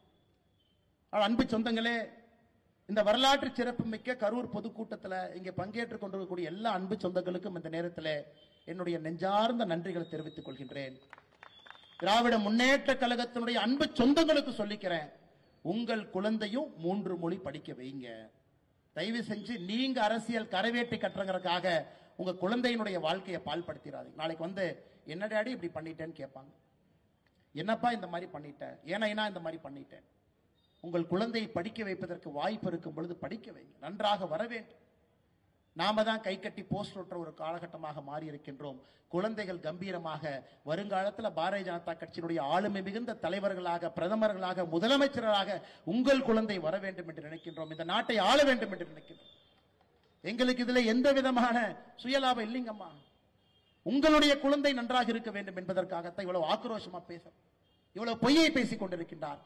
அதனால் நிச்சயமாக வருகின்ற காலத்தில் உங்களுடைய அன்பும் ஆதரவும் பாரதிய ஜனதா கட்சிக்கு இருக்கும், மோடி அவர்களுக்கு இருக்கும், தாமரை சின்னத்திற்கு இருக்கும் என்று சொல்லி இந்த கரூர் அற்புதமான இந்த மாநகரத்தில் இந்த பொதுக்கூட்டத்திற்கு வந்திருக்கக்கூடிய எல்லா அன்பு சொந்தங்களுக்கும், பெரியவர்களுக்கும், தாய்மார்களுக்கும் உங்களுடைய பாதத்தை தொட்டு வணங்கி நேரடியாக உங்களுக்கு நன்றி தெரிவித்து திரும்பி செல்லும் பொழுது பத்திரமாக உங்களுடைய வீட்டிற்கு நீங்கள் செல்ல வேண்டும் என்று அன்போடு வேண்டிக் கொண்டு வாய்ப்பு கொடுத்த மாவட்டத்தினுடைய எல்லா தலைவர்களுக்கும் நன்றி தெரிவித்து என்னுடைய உரையை முடித்துக் கொள்கின்றேன்.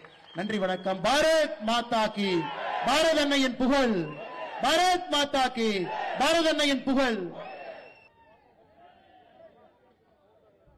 அன்பார்ந்த பெரியவர்களே, தாய்மார்களே, பாசத்திற்கும் நேசருக்கும் மிகுந்த கரூர் மண்ணில், கரூரார் வாழ்ந்த இந்த புண்ணிய பூமியில ஒரு அரசியல் மாற்றம் நிச்சயமாக நடக்காதா என்று காத்துக் கொண்டிருக்கக்கூடிய அன்பு கரூர் சொந்தங்களே, மேடையின் மீது இருக்கக்கூடிய பாரதிய ஜனதா கட்சியினுடைய எல்லா நம்முடைய முக்கியமான தலைவர்களே, முக்கியமாக கரூர் மாவட்ட பாரதிய ஜனதா கட்சியினுடைய மாவட்ட தலைவராக 2வது முறையாக தேர்வு பெற்றிருக்கக்கூடிய அருமை சகோதரர் செந்தில்நாதன் அவர்களே, மேடையில் இருக்கக்கூடிய பாரதிய ஜனதா கட்சியினுடைய மாநிலத்தினுடைய துணைத் தலைவர், இந்த பகுதியினுடைய பொறுப்பாளராக இருக்கக்கூடிய அண்ணன் KP ராமலிங்கம் அவர்களே, மேடையின் மீது இருக்கக்கூடிய முன்னாள் சட்டமன்ற உறுப்பினர் அருமை அண்ணன் சோழன் பழனிசாமி அவர்களே, மாநில பொறுப்பில் இருக்கக்கூடிய மத்திய அரசினுடைய திட்டப்பிரிவினுடைய மாநில துணைத் தலைவராக இருக்கக்கூடிய அருமை சகோதரர் மகுடபதி அவர்களே, மாநில மகளிர் அணியினுடைய துணைத் தலைவராக இருக்கக்கூடிய அருமை சகோதரி மீனா வினோத்குமார் அவர்களே, நம்முடைய ஆற்றல் மிகுந்த பொதுச் செயலாளர்கள் அருமை சகோதரர் சக்திவேல் முருகன் அவர்களே, ஆறுமுகம் அவர்களே, கோபிநாத் அவர்களே, பொருளாளராக இருக்கக்கூடிய அருமை ஐயா குணசேகரன் அவர்களே, மாவட்ட செயலாளராக இருக்கக்கூடிய அண்ணன் வேலுச்சாமி அவர்களே, நம்முடைய மாவட்ட செயலாளர்களாக முக்கிய பொறுப்பிலிருந்து பணியாற்றிக் கொண்டிருக்கக்கூடிய அண்ணன் சுப்பிரமணி அவர்களே, RVS செல்வராஜ் அவர்களே, குணசேகரன் அவர்களே, ஆறுமுகம் அவர்களே, அரவக்குறிச்சி அருமை சகோதரர் பிரபு அவர்களே, நாமக்கல் மாவட்டத்தினுடைய தலைவராக இருந்து இந்த நிகழ்வுக்கு நம்முடைய அன்பை ஏற்று இங்கு வந்திருக்கக்கூடிய அருமை சகோதரர் ராஜேஷ்குமார் அவர்களே, மேலே இருக்கக்கூடிய மற்ற தலைவருடைய பெயரையும் நான் சொல்ல இருக்கின்றேன். மண்டல் தலைவர் உட்பட இந்த பகுதியினுடைய நகர தலைவர்கள் மிக கடுமையாக உழைத்து நாம் எல்லாம் சந்திப்பதற்கு ஒரு பெரிய வாய்ப்பு எடுத்து கொடுத்திருக்கிறாங்க. நாம் இன்று சந்தித்துக் கொண்டிருப்பது ஒரு முக்கியமான நேரத்தில் சந்தித்துக் கொண்டிருக்கின்றோம். அருமை சொந்தங்களே, இன்னும் ஒரு ஆண்டுல மறுபடியும் 5 ஆண்டுகள் நாம் காத்திருந்து அரசியல்ல ஒரு மாற்றம் வராதான்னு ஒரு முறையும் காத்திருந்து வாக்களித்து ஏமாந்து கையில் இருக்கக்கூடிய மை மட்டுமல்ல, கையில் இருக்கக்கூடிய ரேகையும் தேய்ந்து மாற்றம் வராதான்னு 5 ஆண்டுகளுக்கு ஒரு முறை காத்துக் கொண்டிருக்கக்கூடிய மாநிலத்தினுடைய சட்டப்பேரவை தேர்தல் வர இருக்கிறது. எப்போதும் போல் இல்லாத அளவுக்கு இந்த முறை மக்கள் தெளிவாக இருக்கின்றார்கள், முடிவோடு இருக்கின்றார்கள். இந்த தீய சக்தி திராவிட முன்னேற்ற கழகத்தை வேரோடு மண்ணோடு வீழ்த்த வேண்டும் என்பதிலே தெல்ல தெளிவான முடிவோடு இருக்கின்றார்கள். அதிலும் மிக முக்கியமாக கரூர் மண்ணிலிருந்து திராவிட முன்னேற்ற கழகத்தை அகற்ற வேண்டும் என்கின்ற முடிவில் இருக்கிறார். நான் எப்பொழுதுமே சொல்லுவேன், திராவிட முன்னேற்ற கழகத்தினுடைய ஆட்சி எப்படி இருக்குதுன்னாங்க ஐயா, ஒரு கல்லை குடித்த ஒரு குரங்கு நல்ல பனைமரத்து கல், ஒரு பனைமரத்து கல், செம்பன் பனைமரத்தினுடைய கல்ல, நல்ல ஒரு பான கல்ல ஒரு குரங்கு குடிச்சிருச்சுங்க ஐயா. அந்த குடிச்ச குரங்கு ஒரு பான கல்லினுடைய சூடே பார்த்தீங்கன்னா தட்டு தடுமாறிட்டு இருக்கும். அதுக்கப்புறம் ஒரு தேள் வந்து அந்த குரங்க கடிக்குது. ஆல்ரெடி கல்ல குடிச்ச குரங்க ஒரு தேள் வந்து கடித்தால் அந்த குரங்கு எப்படி நடந்து கொள்ளுமோ அதுபோன்றுதான் தமிழகத்தில் திராவிட முன்னேற்ற கழகத்தினுடைய ஆட்சி. கல்லை குடித்து தேலை கொட்டிய ஒரு குரங்காக திராவிட முன்னேற்ற கழகத்தினுடைய ஆட்சி இருக்கு. அவ்வளவு நிலை தடுமாறி இருக்கு. என்னுடைய பேச்சில் 2 பாகம் இருக்குதுங்க ஐயா. முதல் பகுதி, ஒரு விவசாயினுடைய மகனாக, இந்த மண்ணினுடைய மைந்தனாக, உங்களுடைய செல்ல பிள்ளையாக, எப்பொழுதும் மரியாதை கொடுத்து மரியாதை வாங்கி வளர்ந்த ஒரு சமுதாயத்தில் பேசக்கூடிய மனிதனுடைய பேச்சாக என்னுடைய முதல் பகுதி இருக்கும். என்னுடைய பேச்சினுடைய 2வது பகுதி நேரடியாக திராவிட முன்னேற்ற கழகத்தினுடைய தற்குறிகள், உதயநிதி ஸ்டாலின் மற்றும் ஒரு தற்குறியாக இருக்கக்கூடிய அன்பில் மகேஷ் பொய்யாமொழி, அவருடைய பாணியில அதே மாதிரி திமுக ஸ்டைல பேச போறேன். இதுவரைக்கும் எந்த மேடையிலே அதுபோல் நான் பேசியதில்லை. இன்று கரூர் மேடையிலே திராவிட முன்னேற்ற கழகத்துக்கு அவர்களுடைய பாணியில் எப்படி பேசினா அவர்களுக்கு புரியும் என்பதில் என்னுடைய 2வது பாதையினுடைய என்னுடைய பேச்சு இருக்குங்க ஐயா. அதனால பெண்கள் யாரும் என்னை தவறாக நினைக்க கூடாது. அரசியல் காலகட்டத்தில் அங்கே நின்று கொண்டிருக்கின்றோம். முல்லை சில இடத்துல முள்ளால தான் எடுக்கணும். ஒரே பொய்ய திரும்ப திரும்ப சொல்லி குழந்தைகளுடைய எதிர்காலத்தோடு விளையாண்டு அவர்கள் மட்டும் நன்றாக இருக்க வேண்டும், நம்முடைய குழந்தைக்கு தரமான கல்வி கிடைக்கக்கூடாது, நம்முடைய குழந்தைகள் வாழ்க்கையில மேல வந்துடக்கூடாது என்பதிலே தெல்ல தெளிவாக ஒரு அரசியல் கூட்டம், ஒரு குள்ளநரி கூட்டம் தமிழ்நாட்டில் இருக்குதுங்க ஐயா. 60 ஆண்டு காலமாக தெல்ல தெளிவா இருக்கிறார்.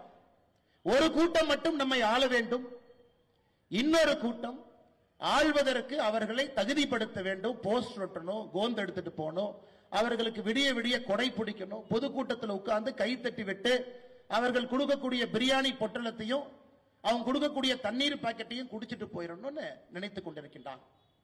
அதையெல்லாம் இந்த முறை உடைத்து 2026 சட்டப்பேரவை தேர்தல் அதையெல்லாம் உடைத்து திராவிட முன்னேற்ற கழகம் என்கின்ற தீய சக்தியை இந்த மண்ணிலிருந்து வேரோடு அறுத்து எறிய வேண்டிய நேரம். இல்லைனாங்க ஐயா, தமிழ்நாட்டை ஆண்டவனே வந்தாலும் காப்பாற்ற முடியாதுங்க ஐயா. இதுக்கு முன்னாடி ஒரு பெரியவர் சொன்னார், சூப்பர் ஸ்டார் சொன்னார், ஒரு காலகட்டத்தில் சொன்னார், தமிழ்நாட்டை ஆண்டவனே வந்தாலும் காப்பாற்ற முடியாது.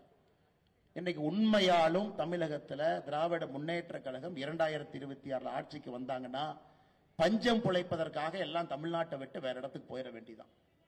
அந்த அளவுக்கு மோசமாக இருக்கிறது. அதனால் நம்முடைய தார்மீக கடமை, நம்முடைய உரிமை, இவர்களை ஆட்சி பீடத்திலிருந்து இறக்கி அதிகாரம் அப்படிங்கறத ஒரு பைசா கூட கையில கொடுக்காம வைக்க வேண்டிய கட்டாயம் நமக்கு இருக்குங்க ஐயா. இன்னைக்கு பட்ஜெட் விளக்க பொதுக்கூட்டத்தில் நின்று கொண்டிருக்கின்றோம். உலகத்தில் எங்கேயும் இல்லாத சாதனையை ஒரு தமிழ் பெண், திருச்சியை சார்ந்த ஒரு தமிழ் பெண் 11 முறை மோடி அரசு போட்டிருக்கக்கூடிய பட்ஜெட்டை ஒரு தமிழ் பெண் 8 முறை பாராளுமன்றத்தில் சரித்திர சாட்சியாக அந்த பட்ஜெட் அளிச்சிருக்கிறாங்க. யோசிச்சு பாருங்க, ஒரு தமிழ் பெண், நம்ம பக்கத்து திருச்சி, இங்க படிச்சவங்க, இங்க வளர்ந்தவங்க. மோடி அவருடைய ஆட்சியில் ஒரு பெண் எந்திரிச்சு தமிழ் மொழியில திருக்குறளை பேசி ஒரு முறை அல்ல, 2 முறை அல்ல, 8 முறை கொடுத்திருக்கக்கூடிய பட்ஜெட். இதே ஒரு சரித்திர சிறப்புங்க ஐயா. 2வது, நமக்கு நேரம் இருந்து இந்த பட்ஜெட்ல என்ன சொல்லி இருக்கிறாங்கன்னு யாராவது பெரியவர்களுக்கு நேரம் இருந்து பாத்தீங்கன்னா, இந்த பட்ஜெட் எப்பொழுதும் நம்ம சொல்றோம், இது வளர்ச்சியினுடைய பட்ஜெட். ஆனா இங்க திராவிட முன்னேற்ற கழகம் பட்ஜெட் போடுறாங்க. அவர்களுடைய ஒரு பட்ஜெட் விளக்க கூட்டத்திற்கு முதலமைச்சர் ஸ்டாலின் அவர்கள் வந்தது கிடையாது. ஒரு மேடையில் முதலமைச்சர் ஸ்டாலின் அவர்கள் இல்ல நாங்க பட்ஜெட் இந்த மாதிரி போட்டிருக்கோம், 3 லட்சம் கோடி ரூபாய் எங்களுடைய பட்ஜெட், தமிழ்நாட்டில் பாருங்க இந்த போன்ற திட்டங்கள் எல்லாம் கொண்டு வந்திருக்கின்றோம், இதுவரை அவர் பேசியதில்லை. மேடை எதற்கு ஏறாருன்னா மத்திய அரசு போட்டிருக்கக்கூடிய பட்ஜெட் சரியில்லை என்று சொல்வதற்காக மேடையின் மீது ஏறார். அதிலேயே நமக்கு தெரிய வேண்டும் எப்படிப்பட்ட குற்ற உணர்ச்சி நம்முடைய முதலமைச்சர் ஐயா மு க ஸ்டாலின் அவருக்கு இருக்கு. எப்படிப்பட்ட குற்ற உணர்ச்சி. நம்ம ஆட்சிக்கு வந்த பொழுது 2014 காங்கிரஸ் 10 ஆண்டு காலம் ஆண்டு விட்டு நம்மிடம் நாட்டை அளித்த பொழுது இந்த நாட்டினுடைய மொத்த பட்ஜெட்டுங்க ஐயா, முதல் பட்ஜெட் காங்கிரஸினுடைய கடைசி பட்ஜெட் 19 லட்சம் கோடி. மொத்தமாக இந்த பட்ஜெட்டினுடைய சைஸ் பாத்தீங்கன்னா 19 லட்சம் கோடி. அதான் ஒரு வருஷத்துக்கான பட்ஜெட். ஆனா இந்த ஆண்டு நாம் அளித்திருக்கக்கூடிய பட்ஜெட் 51 லட்சம் கோடி. யோசிச்சு பாருங்க, நாட்டினுடைய வளர்ச்சி யோசிச்சு பாருங்க. 10 ஆண்டுகள்ல நம்முடைய பாரத நாடு 19 லட்சம் பட்ஜெட் போடக்கூடிய நாட்டிலிருந்து 51 லட்சம் பட்ஜெட் போடக்கூடிய பெரிய நாடாக வளர்ந்திருக்கின்றோம். 86,000 ரூபாய் ஒரு தனி மனிதனுடைய சராசரி வருமானமா இருந்துச்சுங்க ஐயா 2014 86,000 ரூபாய். 2025 ஒரு தனி இந்திய மனிதனுடைய வருவாய், ஒரு இந்தியனுடைய வருவாய், தனிப்பட்ட நபருடைய வருவாய் 2,20,000 உயர்ந்திருக்கிறது. 86,000 எங்க இருக்கு, 2,20,000 எங்க இருக்குன்னு பாருங்க. நாடு வளர்ந்து கொண்டிருக்கிறது. பொருளாதாரத்தில் 11வது இடத்தில் இருந்தோம், இன்று 10 ஆண்டுகள் 5வது இடத்துக்கு வந்திருக்கின்றோம். இன்னும் 3 ஆண்டுகள் கழித்து 3வது இடத்துக்கு வர இருக்கின்றோம். அவ்வளவு பெரிய வளர்ச்சிங்க ஐயா. நம்முடைய கண் முன்னால் இந்த நாடு தான் இழந்த பெருமையை பார்க்கிறோம் ஐயா. இது எல்லாம் கூட உங்களுடைய உழைப்பு, மோடி அவர்களுடைய நேர்மை. இந்த நாடு வளர்ச்சியை சார்ந்து இருக்க வேண்டும் என்பதற்காக 11 ஆண்டு காலமாக ஒரு சங்கல்பமாக, ஒரு கர்மயோகியாக ஏழை மக்களுடைய நலனை முன்னிறுத்தி விவசாய பெருமக்கள் நன்றாக இருக்க வேண்டும் என்பதற்காக வளர்ச்சி பாதையிலே நம்முடைய பாரத நாட்டை பாரத பிரதமர் நரேந்திர மோடி அவர்கள் அழைத்து சென்று கொண்டிருக்கின்றார். அதெல்லாம் தாண்டி இந்த ஆண்டு பட்ஜெட் பாருங்க. எப்பொழுதுமே சொல்லுவோம், நம்முடைய நடுத்தர மக்கள் பெரும் சுமையை சுமக்கின்றார்கள். கஷ்டப்பட்டு உழைக்கிறாங்க, சம்பளம் வாங்குறாங்க, பொருள் ஈட்டுறாங்க, வரியும் கட்டுறாங்க, இந்த நாட்டை நடத்தி கொண்டிருக்கின்றார்கள் என்று சொல்லுவோம். 2014 காங்கிரசினுடைய கடைசி ஆண்டு 3,45,00,000 பேர் வரி கட்டினாங்க ஐயா நம்ம நாட்டில். 3,45,00,000 பேர்.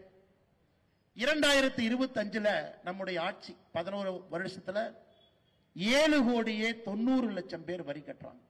காரணம் அந்த அளவுக்கு உயர்ந்திருக்கின்றார்கள், பொருளாதாரத்தில் மேலே வந்திருக்கின்றார்கள்.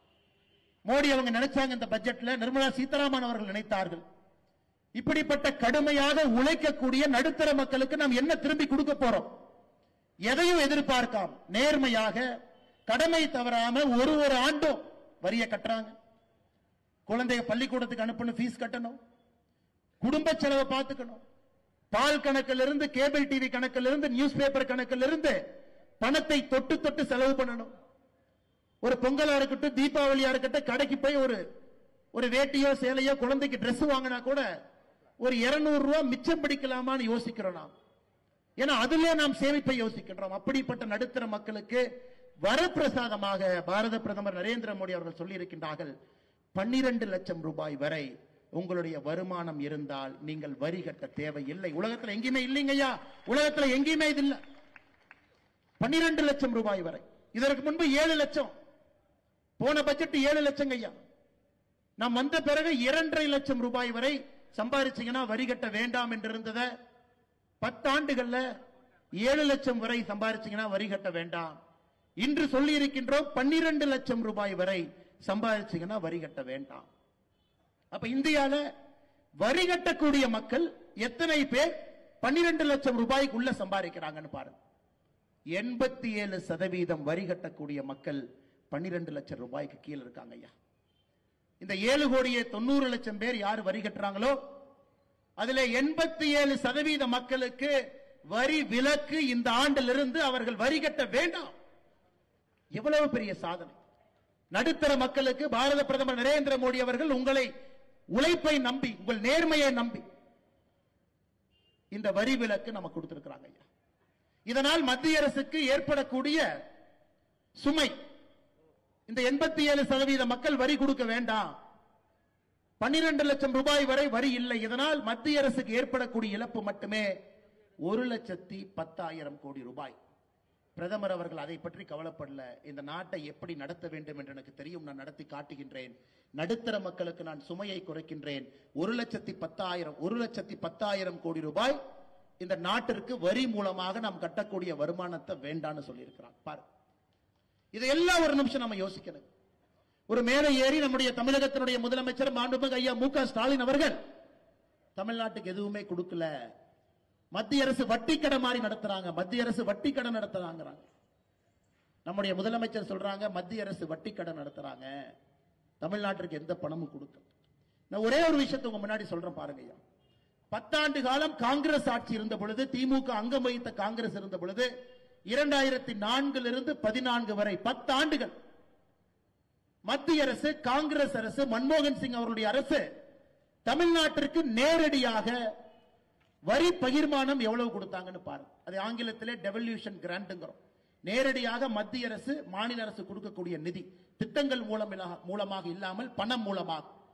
2004 14 வரை மத்திய அரசு தமிழகத்திற்கு நேரடி டெவல்யூஷனாக 10 ஆண்டுகள்ல 94,977 கோடி, கிராண்டாக 57,000 கோடி, மொத்தமாக 1,52,900 கோடி. 10 வருஷத்துல மத்திய அரசு தமிழக அரசுக்கு நிதி கொடுத்ததுங்க ஐயா 1,52,000 கோடி. நாம் இன்னைக்கு 11 வருஷம் ஆட்சியில் இருக்கும். 2014 25 இருந்து கொண்டிருக்கின்றோம். நாம எவ்வளவு கொடுத்திருக்கோம் பாருங்க ஐயா. மத்திய அரசு நேரடியாக மாநில அரசுக்கு, தமிழக அரசு டெவல்யூஷன் 3,44,000 கோடி, கிராண்ட் 2,70,000 கோடி, 6,14,000 கோடி ரூபாய் நேரடியாக பண பகிர்மானத்தை மத்திய அரசு மாநில அரசு கொடுத்திருக்காங்க. மறுபடியும் சொல்ற கேளுங்க ஐயா. 10 ஆண்டுகள்ல காங்கிரஸ் ஆட்சி தமிழகத்திற்கு நேரடியாக கொடுத்த பணம், திட்டம் மூலமாக இல்லை, பணமாக கொடுத்தது 1,52,000 கோடி. 11 ஆண்டுகள்ல நாம் நேரடியாக தமிழக அரசுக்கு மோடி ஐயா கொடுத்தது 6,14,000 கோடி.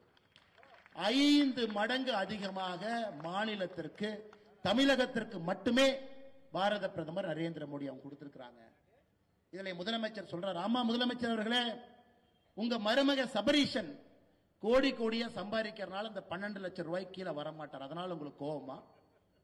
இல்ல உங்க மகன் நடத்தக்கூடிய ரெட் ஜெயின்ஸ் நிறுவனம் அவர்களுக்கு வரி விதிப்பு வைத்திருக்கிறாங்க, அவங்களும் 12 லட்சத்துக்குள்ள வரமாட்டாங்கன்னு கோபமா? நடுத்தர மக்கள் சந்தோஷமா இருக்கிறாங்க. அவர்கள் சம்பாதிக்கக்கூடிய பணத்திலே வரி வேண்டாம் என்று மோடி சொல்லி இருக்கின்றார். 12 லட்சம் ரூபாய் வரை 87% இந்தியால வரி கட்டுறவங்களுக்கு வரி இல்லைன்னு சொல்றாங்க, அவங்க சந்தோஷமா இருக்கிறாங்க. உங்களை போன்று காலையில சூரியன் உங்க உடம்புல படணும்னாவே 11 மணிக்கு ஏசி ரூம்ல இருந்து வெளியே வந்தா தான் சூரியன் உங்க மேல படும். 5:30 மணிக்கு சூரியன் படுறவங்க, 6 மணிக்கு சூரியன் படுறவங்க, காடு தோட்டத்துல ஆட்டுக்குட்டி வச்சு பொழப்பு நடத்துறவங்க, முருங்கைக்காயை பறிச்சு பொழப்பு நடத்துறவங்க, தேங்காய் மரத்தை வச்சு பொழப்பு நடத்துறவங்க,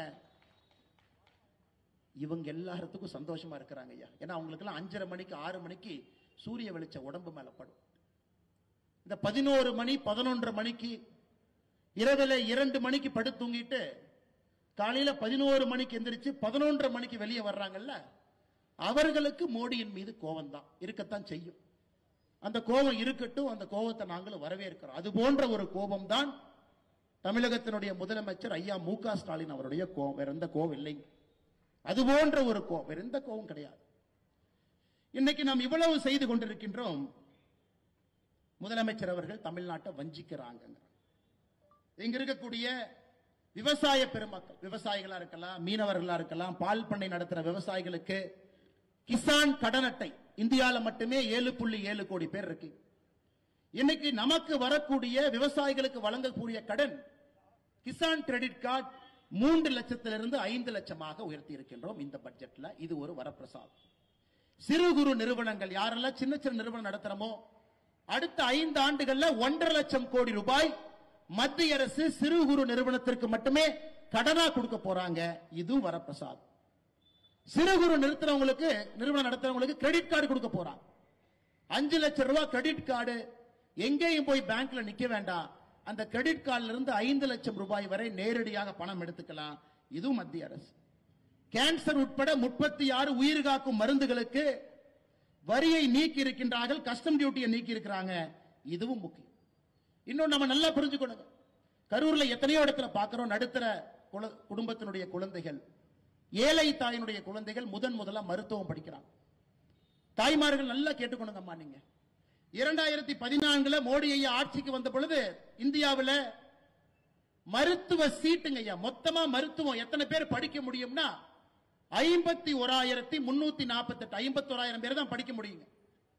இன்னைக்கு மோடி ஐயா 11 ஆண்டுகள் கழித்து நம்முடைய ஆட்சியில மொத்தமாக மருத்துவ சீட்டை 51,000 இருந்ததை 1,17,000 உயர்த்தி இருக்கின்றோம். மருத்துவ கல்லூரி சீட் டபுள். மோடி ஐயா அதோடு நிக்கலீங்க ஐயா.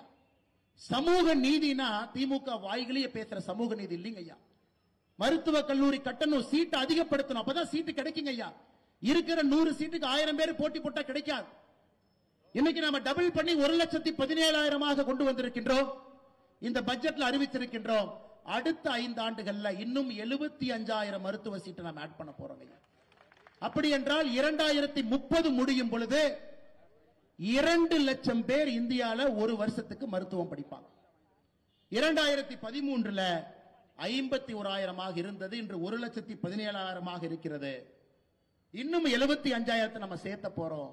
அடுத்த ஒரு ஆண்டுல 10,000, அடுத்த 5 ஆண்டுல 75,000 புதிய மருத்துவர்கள், ஏழை தாயினுடைய பிள்ளைகள், விவசாயிகளுடைய பிள்ளைகள் மருத்துவர்களாக உருவாக்குவதற்கு இந்த பட்ஜெட்ல ஒரு மிகப்பெரிய அடித்தளத்தை பாரத பிரதமர் அளித்திருக்கிறார். ஸ்விக்கி, ஜொமேட்டோ நண்பர்கள் இருக்கிறாங்க. பாத்தீங்கன்னா எல்லா ஊர்ல இன்னைக்கு வண்டியில் எல்லாம் நம்முடைய அன்பு சகோதரர்கள் கஷ்டப்பட்டு வேலை செய்யறாங்க, ஹோட்டல்ல வேலை செய்யறாங்க. அவர்களுக்கு எல்லாம் இன்னைக்கு ஐயா கோடிக்கணக்கில் இருக்கிறாங்க இந்தியாவில். எல்லாத்துக்குமே இன்னைக்கு 5 லட்சம் ரூபாய் பாரத பிரதமர் நரேந்திர மோடி அவருடைய மருத்துவ காப்பீடு திட்டம் நேரடியாக அவர்களுக்கு இந்த பட்ஜெட்ல இருந்து நம்ம கொடுத்திருக்கிறோம் ஐயா. ஐயா கொடுத்துக்கிட்டே இருக்கிற ஒரு திட்டமாக கடந்த 4 ஆண்டுகள்ல மட்டும் 100 நாள் வேலை வாய்ப்பு திட்டம். கரூர்ல அதிகமான பயனாளிகள் இருக்கிறாங்க. 38,600 கோடி ரூபாய் 100 நாள் வேலை வாய்ப்பு திட்டத்துக்கு தமிழ்நாட்டு கொடுத்திருக்கிறோம். விவசாய கௌரவ நிதி விவசாய பெருமக்களுக்கு 6,000 ரூபாய் கடந்த 4 ஆண்டுகள்ல 6,209 கோடி ரூபாய். குழந்தைகளுடைய ஊட்டச்சத்தை உறுதி செய்யக்கூடிய போஷான் திட்டம் 2,796 கோடி ரூபாய். தமிழகத்தினுடைய சுகாதாரத்துறையை மேம்படுத்தக்கூடிய உட்கமைப்பு திட்டத்திற்கு 5,753 கோடி ரூபாய். தேசிய சமூக உதவி திட்டம், அதாவது நம்முடைய முதியோர்களுக்கு உதவித்தொகை 2,480 கோடி. ஜல்ஜீவன் திட்டம், வீடு வீட்டுக்கு பைப்பு மூலமாக குடிதண்ணீர் 5,899 கோடி ரூபாய். கிராமப்புற மோடி வீடு 3,087 கோடி ரூபாய். கிராமப்புற சாலை திட்டம் 1,464 கோடி ரூபாய். தமிழ்நாட்டில் இன்னைக்கு நடக்கக்கூடிய மத்திய அரசு செய்யக்கூடிய தேசிய நெடுஞ்சாலை நேஷனல் ஹைவே இன்னைக்கு மட்டுங்க ஐயா 46,000 கோடி ரூபாய்க்கு வேலை நடந்து கொண்டிருக்கிறது. 46,000 கோடி ரூபாய் தமிழ்நாட்டில் இன்னைக்கு வேலை நடக்குது. அப்படி இருக்கும் பொழுது எந்த அர்த்தத்தில் நம்முடைய முதலமைச்சர் அவர்கள் நீங்க எங்களுக்கு நிதி கொடுக்கலீங்கிறார். நாம் கொடுத்திருக்கக்கூடிய நிதி காங்கிரஸ் ஆட்சியை விட நேரடி நிதி 5 மடங்கு உயர்ந்திருக்கிறது. லட்சக்கணக்கான கோடி ரூபாய் திட்டங்கள் மூலமாக கொடுக்கிறோம். ஆமா, தமிழக அரசு கொடுக்கலீங்க, மோடி வீட்டில் கொடுக்கிறோம். 5 லட்சம் ரூபாய் காப்பீட்டில் கொடுக்கிறோம், விவசாயிகளுக்கு நேரடியாக கொடுக்கிறோம், முதியவர்களுக்கு ஊக்கத்தொகை கொடுக்கிறோம், சத்துணவு திட்டத்தில் கொடுக்கிறோம். நேரடியாக திட்டம் மூலமாக பணம் வருகிறது. கடந்த 4 ஆண்டுல மட்டும் தமிழகத்திற்கு 4,5 லட்சம் கோடி ரூபாய் மத்திய அரசு தமிழகத்திற்கு திட்டம் மூலமாக கொடுத்திருக்கிறார். தேசிய நெடுஞ்சாலை, விமானம், துறைமுகம் எல்லாம். அதனால் அன்பு சொந்தங்களே, தமிழகத்தின் மீது எப்பொழுதும் தனி பாசத்தில் இருக்கக்கூடிய பாரத பிரதமர் மோடி அவர்கள் எப்பொழுதும் தமிழ்நாட்டை உயர்த்தி பிடிப்பதற்கு தயாராக நிற்கக்கூடிய ஒரு மனிதர். எனக்கு அவரோட ஓரளவுக்கு தெரியுங்க ஐயா. இந்த கட்சியினுடைய தொண்டனாக அருகில் இருந்து இந்த மாமனிதனை பார்ப்பதற்கு ஒரு பெரும் பாக்கியம் எனக்கு நிறைய இடத்துல பார்ப்பங்க. தமிழக மக்களின் மீது உண்மையாலோ எந்த அளவுக்கு உணர்வு பூர்வமாக எங்கேயும் நான் பார்க்கலீங்க. உள்ளத்திலிருந்து உணர்ச்சி விகிதமாக நம்முடைய மக்களின் மீது வைத்திருக்கக்கூடிய நம்பிக்கை. மேடையின் மீது அமர்ந்திருப்பாங்க, பக்கத்துல பல முறை பார்த்திருப்பீங்க மோடி ஐயா என்கிட்ட ஏதோ பேசுவாங்க, நான் மோடி ஐயாட்ட கையை மறைச்சு பேசுவேன். அவர் கேட்கறதெல்லாம் பெண்களை பார்த்தாங்கன்னா முதல் கேள்வி என்ன கேட்பாருன்னா, பெண்கள் இத்தனை பேர் வந்திருக்கிறாங்களே, அவங்களுக்கு கழிப்பறை வசதி எல்லாம் பண்ணிருக்கியான்னு கேட்பாரு. நான் சொல்லுவேன், பண்ணிருக்கேன் சார், அங்க இருக்கு அப்படி. தண்ணி வசதி அப்படிமா, தண்ணி எல்லாம் பண்ணிருக்கிறோங்க ஐயா. வெயில் ரொம்ப அதிகமா இருக்கு, எப்படி இவங்க எல்லாம் இங்கிருந்து நடந்து போவாங்க, எப்படி வந்திருப்பாங்க இவங்க எல்லாம்? சரி, இப்படி வந்திருப்பாங்க. எல்லாம் என்ன வேலை செய்வாங்க தோராயமா, எந்த ஊர்ல இருந்து வந்திருப்பாங்க, இவங்க எல்லாம் எந்த பகுதி? ஆர்வமாக மேடையில் இருந்து, குறிப்பாக நம்முடைய தாய்மார்கள் சகோதரிகள் அமர்ந்திருக்கும் பொழுது ஆர்வமா கேட்டு தெரிஞ்சுக்குவாரு. போன பிறகு சில நேரத்தில் அவங்க கூட வந்திருக்கிற டீம் வெளியே போய் செக் பண்ணுவாங்க. போதுமான தண்ணீர் வசதி இருக்கிறதா, போதுமான கழிப்பறை வசதி இருக்கான். எங்கேயாவது குற்றம் குறை இருந்தால் நேரடியாக டெல்லியில் இருந்து தொலைபேசி மூலமாக அழைத்து அதை சுட்டி காட்டுவார். ஒரு பிரதமர், ஒரு நாட்டினுடைய பிரதமர் ட்ரம்புக்கு நேரடியாக, ட்ரம்ப் சேர தூக்கி பின்னாடி போடுறார். அமெரிக்காவுக்கு போனா ட்ரம்ப் சேர தூக்கிட்டு வர்றார், உட்காருங்க ஐயா. உலக நாடுகள் சிவப்பு கம்பளத்தை விரித்து அந்த மனிதனை வரவேற்பதற்காக கை கட்டி உலக நாடுகள் இருக்கிறார். இன்னைக்கு இந்தியால கட்டார் நாட்டினுடைய எமீர் இருக்கிறார், இஸ்லாமிய நாட்டினுடைய ஒரு மிக முக்கிய தலைவர். அந்த தலைவரை வரவேற்பதற்காக பிரதமர் மோடி அவர்களே விமான நிலையத்துக்கு போய் அந்த தலைவரை வரவேற்கிறார். விமான நிலையத்திற்கு போய் மோடி நிற்கிறார். காரணம், ஒரு இஸ்லாமிய நாட்டின் மீது எந்த அளவுக்கு நட்பான உணர்வு பாரத பிரதமர் நரேந்திர மோடி அவர்கள் வைத்திருக்கின்றார்கள் என்பதெல்லாம் சாட்சிங்க. இங்க இருக்கக்கூடிய அலப்பற பசங்க சொந்த ஊரை தாண்டா அவங்க யாருன்னே மக்களுக்கு தெரியாது. சொந்த ஊரை தான் நாலு அல்ல கையில வச்சுட்டு முன்னாடி அண்ணன் வர்றாருன்னு சொன்னா தான் அண்ணன் வர்றாருன்னு 4 பேத்துக்கு தெரியும். இந்த அல்ல கைக, ஐயா நான் திமுக ஸ்டைலுக்கு மாறிட்டேன், தப்பா நினைச்சுக்காது. இந்த அல்ல கைக பாரத பிரதமர் நரேந்திர மோடி அவர்களை பார்த்து குற்றம் சுமத்துறாங்க. உதயநிதி ஸ்டாலின் சொல்றாரு, நேற்று முன்தினம் மோடி மட்டும் தமிழ்நாட்டுக்கு வந்தாருன்னா முதல்ல நாங்க கோ பேக் மோடின்னு சொன்னோம், நாங்க இன்னைக்கு கெட் அவுட் மோடின்னு சொல்லுவோம் அப்படி. உதயநிதி ஸ்டாலினுக்கு நான் சொல்றேன், நீ சரியான ஆளா இருந்தா, சரியான ஆளா நீ இருந்தீனா உன் வாயிலிருந்து கெட் அவுட் மோடி நீ சொல்லிப்பார். இல்ல எங்க அப்பா முதலமைச்சர், எங்க தாத்தா 5 முறை முதலமைச்சர், நீ சொல்லி பாடுறா பார்க்கலாம். நீ சொல்லிப்பார். நான் சொல்றேன், நீ சொல்லிப்பார். வாயிலிருந்து எங்களுடைய உலக தலைவரை எங்க தாத்தா முதலமைச்சர், அப்பா முதலமைச்சர், எங்க அப்பா சிட்டிங் முதலமைச்சர், நான் சிட்டிங் துணை முதலமைச்சர் சொல்றா பார்க்கலாம். சொல்லு. நீ மந்தாளத்து கேட்ல சொன்ன 2 நாட்களுக்கு முன்பு நீ என்ன சொன்ன சென்னையில்?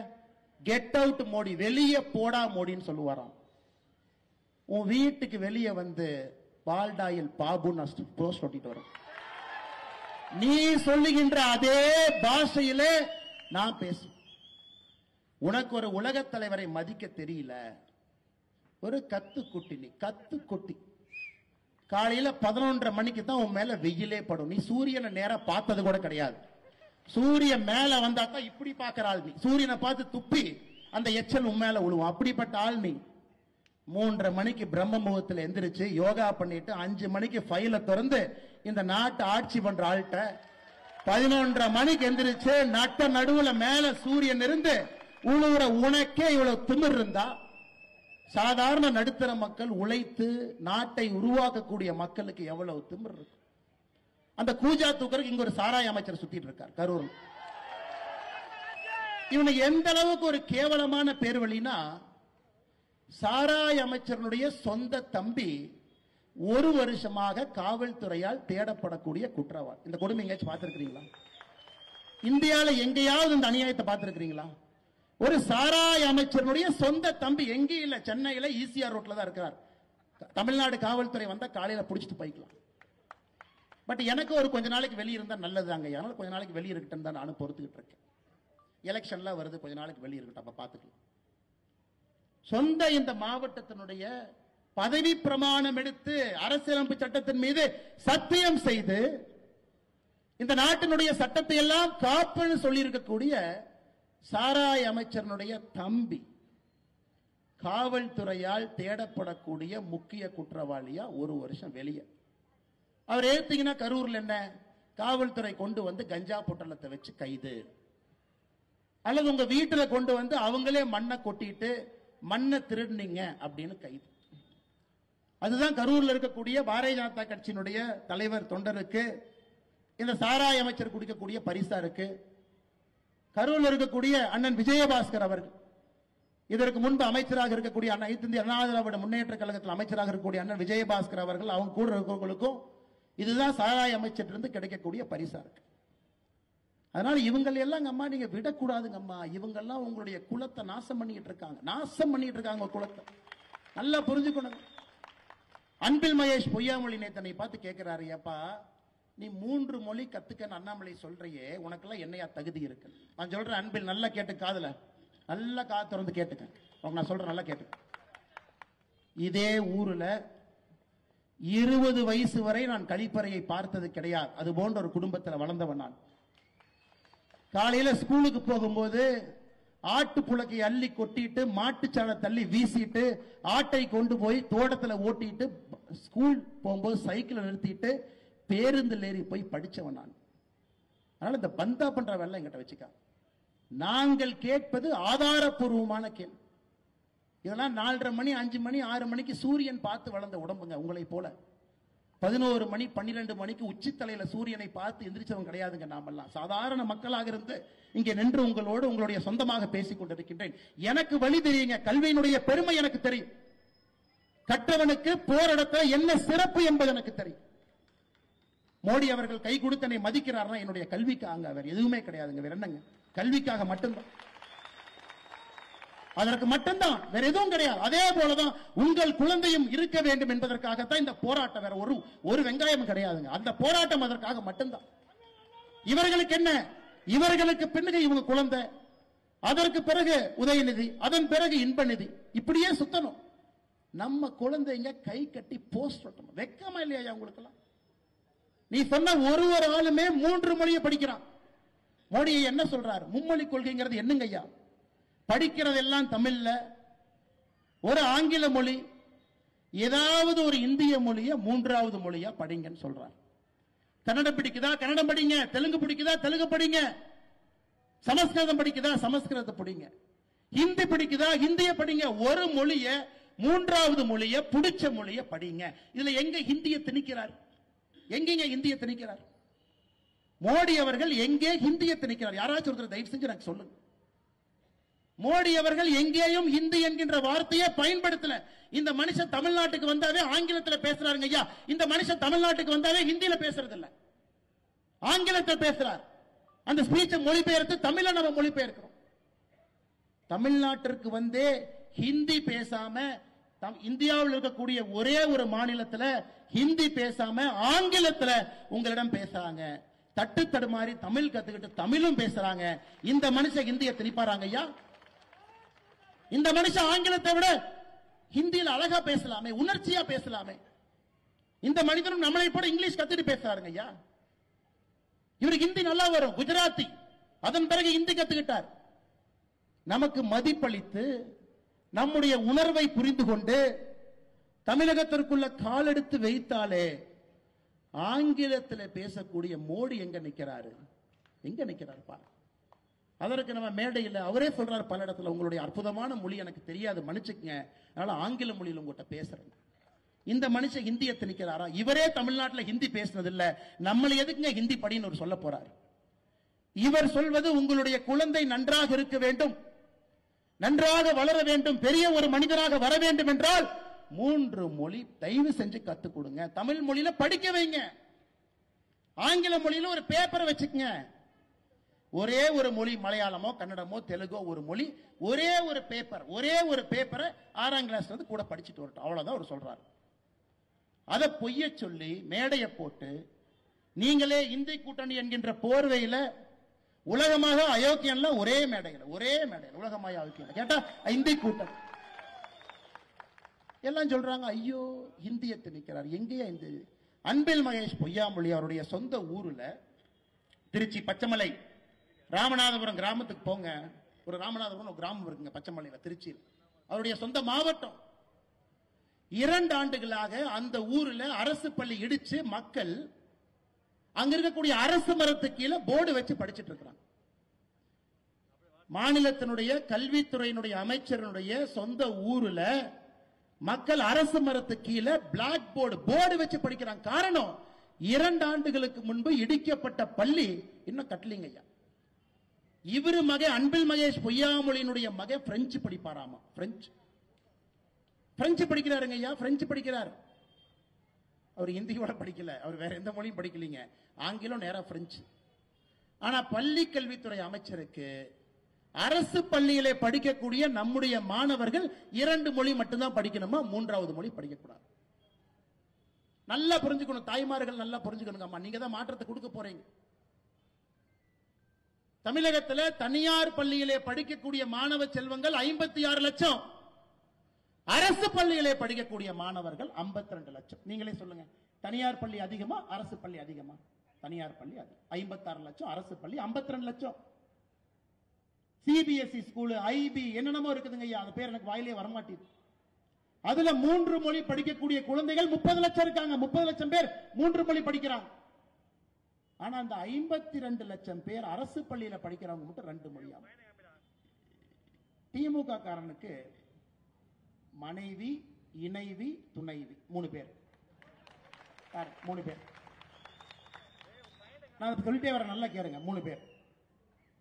திமுக கார நடத்தக்கூடிய பள்ளியில 3 மொழி. திமுக கார நடத்தக்கூடிய பள்ளியில 3 மொழி, மனைவி, இணைவி, துணைவி 3 பேர். ஆனா நடுத்தர மக்கள் நமக்கு மட்டும் 2ஆமா. 2 மொழி மட்டும்தான் நீ படிக்கணும். படம் பார்க்கணும்னா கூட உதயநிதி ஸ்டாலின் முடிவு பண்றாரு எந்த படத்தை எடுப்பாரு, எந்த படம் வெளியே வரும், அந்த படத்தை மட்டும்தான் நீங்க பார்க்க முடியும். புதுசா எந்த படத்தெல்லாம் பார்க்க முடியாதுங்க ஐயா. வேற எந்த படத்தை எடுத்தாலும் டிஸ்ட்ரிபியூஷன் ரைட்ஸ் லாக் பண்ணிட்டு போயிட்டே இருப்பாங்க. இன்னைக்கு டாஸ்மார்க்ல நேத்து ஒரு அண்ணன் சொன்னாரு, அண்ணா கூலிங்கா பீரே இல்லைன்னு. நான் சொன்னேன் கூலிங் பீரை விடுங்கண்ணா, நீங்க நினைக்கிற ஐட்டம் அங்க இருக்கான். அது கூட திமுக காரன் என்ன தயாரிக்கிறானோ அதான் டாஸ்மார்க்ல இருக்கு. அங்கேயும் கூட உங்களுக்கு சாய்ஸ் எல்லாம் கிடையாது. அவன் என்ன விற்கிறானோ அதான் வாங்கிட்டு வரணும். திமுக ஆலையிலே என்ன உற்பத்தி பண்றாங்களோ அதான் இருக்கு. திமுக காரனுடைய கபட நாடகத்தை நல்லா புரிஞ்சுக்கணுங்க ஐயா. அவனுக்கு ஒரு நியாயம், ஊருக்கு ஒரு நியாயம். அவன் குழந்தைக்கு ஒரு நியாயம், சாதாரண அரசு பள்ளியிலே படிக்கக்கூடிய பெற்றோருக்கு ஒரு நியாயம். நம்ம குழந்தைகள் 2 மொழி, அவர்களுக்கு 3 மொழியே. அவங்க மேல மேல மேல போகணும். நம்ம குழந்தைங்க போஸ்ட் அடிச்சு ஒட்டிக்கிட்டே இருக்கணும். இந்த நியாயத்தை எப்படி நாம் ஏற்றுக்கொள்ள முடியும்? நீங்களே சொல்லுங்க. ஹிந்தி எங்கேயும் திணிக்கப்படவில்லை. ஒரு மொழியை படிங்கன்னு பிரதமர் சொல்றாங்க. இந்தியா முழுவதும் படிக்கிறாங்க. தமிழகத்தினுடைய பள்ளி கல்வித்துறை பாருங்க ஐயா, கடந்த 4 ஆண்டுகள்ல பட்ஜெட்டை மட்டும் பாருங்க. 4 ஆண்டுகள்ல பள்ளி கல்வித்துறைக்கு இருக்கக்கூடிய பட்ஜெட் 4 ஆண்டுகள் எவ்வளவு வந்திருக்கு? 2021-22 32,599 கோடி தமிழக அரசினுடைய கல்வி பட்ஜெட். 2022-23 36,895 கோடி. 23-24 40,299 கோடி. 24-25 44,000 கோடி. அப்படின்னா கடந்த 4 ஆண்டுகளை மட்டும் பெரியோர்களே தாய்மார்களே பள்ளி கல்வித்துறைக்கு ஒதுக்கப்பட்ட பட்ஜெட் 4 வருஷத்துல மட்டும் 1,53,000 கோடி ரூபாய். இந்த 2,100 கோடியை தூக்கிட்டு வந்திருக்காங்க. 1,53,000 கோடி ரூபாய் பள்ளி கல்வித்துறையினுடைய பட்ஜெட். நாம கேட்கிறோம், எதுக்கு அரசு பள்ளியில டாய்லெட் இல்ல? மோடி 2,190 கோடி கொடுக்கல. நீங்க தான் சொன்னீங்களே ஆட்சிக்கு வந்தா 5 வருஷத்துல 3 லட்சம் பேர் அரசு வேலை வாய்ப்பு கொடுப்போம். எங்கயா கொடுக்கல? மோடி 2,190 கோடி கொடுக்கல. தமிழ்நாட்டில் மக்கள் அரசு மரத்துக்கு கீழே அமர்ந்து படிக்கிறாங்களே, எங்கயா பில்டிங்கை காணா? மோடி 2,190 கோடி கொடுக்கல. தமிழ்நாட்டில் 35 மாணவர்களுக்கு ஒரு ஆசிரியர் இருக்கணும் நியாயப்படி. 52% பள்ளியில மட்டும்தாங்க ஐயா 35 மாணவருக்கு ஒரு ஆசிரியர் இருக்காங்க. ஆசிரியர் ரொம்ப குறைவா இருக்கிறார். ஆசிரியர் ரெக்ரூட்டே பண்றது இல்ல. எங்கன்னு கேட்டா மோடி அவர்கள் 2,190 கோடி கொடுக்கல. ஏயா 1,53,000 கோடி ரூபாய் பட்ஜெட்டை வச்சுக்கிட்டு பிஎம் ஸ்ரீ பள்ளிக்கூடத்தை கொண்டு வா என்று மத்திய அரசு சொன்னா அதை அப்படியே மடை மாற்றி திருப்பி நாங்க ஒத்துக்க மாட்டோம் என்று சொல்றீங்க. இங்க இருக்கக்கூடிய நடுத்தர மக்கள், ஏழை தாயினுடைய மக்கள், விவசாய பெருமக்களுடைய மக்கள் 3 மொழி படிக்க கூடாது, அவங்க 2 மொழி தான் படிக்கணும், இங்கேயே சுத்திக்கிட்டு இருக்கணும். நேத்து அண்ணன் இந்த 2G புகழ் ஆர் ராஜா சொல்றார், இந்த ஹிந்திக்காரனே ஹிந்தி படிச்சுட்டு தமிழ்நாட்டில் வந்து குப்பை கொட்டிட்டு இருக்கான். ஐயா உழைச்சுதாங்க ஐயா சாப்பிட்றான். ஹிந்திக்காரன் உழைச்சுதானங்க ஐயா சாப்பிட்றான். ரோட்ல பிச்சையார் எடுக்கிறாங்களாங்க ஐயா. யாராவது இந்திக்காரன் இங்க வந்து நம்ம கிட்ட வேலை செய்யறாங்கன்னா உழைச்சு வேலை பார்த்து அவன் இங்க இந்த ஊர்ல வாழ்றான். நம்ம ஊரை எப்பவும் தப்பாக எந்த இந்திக்காரனும் பேசினதே கிடையாது. யாராவது ஒரு இந்திக்காரன் வட இந்தியாவில இருந்து தமிழ்நாட்டை பத்தி தப்பா நீங்க பேசி பார்த்திருக்கீங்களா? ஆனா இவனுக்கு அரசியலே நம்மை பற்றி தப்பா பேசாதவங்கள இவங்க இங்கிருந்து பான்பராக்கு வாய ஹிந்தி தெரிஞ்சா டாய்லெட் மட்டும்தான் கட்டலாம், இதெல்லாம் இங்கிருந்து இவங்க பேசுறாங்க. யாராவது ஹிந்தி தெரியக்கூடிய நாட்டுல யாராவது ஒருவர் நம்முடைய தாய் திரு தமிழ்நாட்டை பத்தி தப்பா பேசி நம்ம பார்த்திருக்கோமா? தாய்மார்களுக்கு இன்னொரு விஷயத்தையும் இந்த மேடையில இருந்து நான் சொல்றேங்கம்மா. இன்னைக்கு பாரதிய ஜனதா கட்சி உங்களோடு இருக்கின்றோம். அஸ்ஸாம்ல 37 லட்சம் பேர் பிஜேபி ஆட்சிங்கம்மா. அஸ்ஸாம்ல 37 லட்சம் பேருக்கு மகளிர் உரிமை தொகை அஸ்ஸாம்ல எவ்வளவு கொடுக்கிறோம், அதெல்லாம் ஒன்னொன்னா பார்த்துட்டு வரலாம். அஸ்ஸாம்ல பாரதிய ஜனதா கட்சியினுடைய ஆட்சி ஒரு தாய்க்கு 830 ரூபாய் கொடுக்கிறோம் அஸ்ஸாம். மத்திய பிரதேஷ்ல 1,30,00,000 பேருக்கு 1,250 ரூபாய் மாசம் கொடுக்கிறோம். மகளிர் உரிமை தொகை பாரதிய ஜனதா கட்சி ஆளுகின்ற மத்திய பிரதேச மாநிலத்தில் 1,250. சத்தீஸ்கர்ல 80 லட்சம் மகளிருக்கு 1000 ரூபாய் கொடுக்கிறோம்.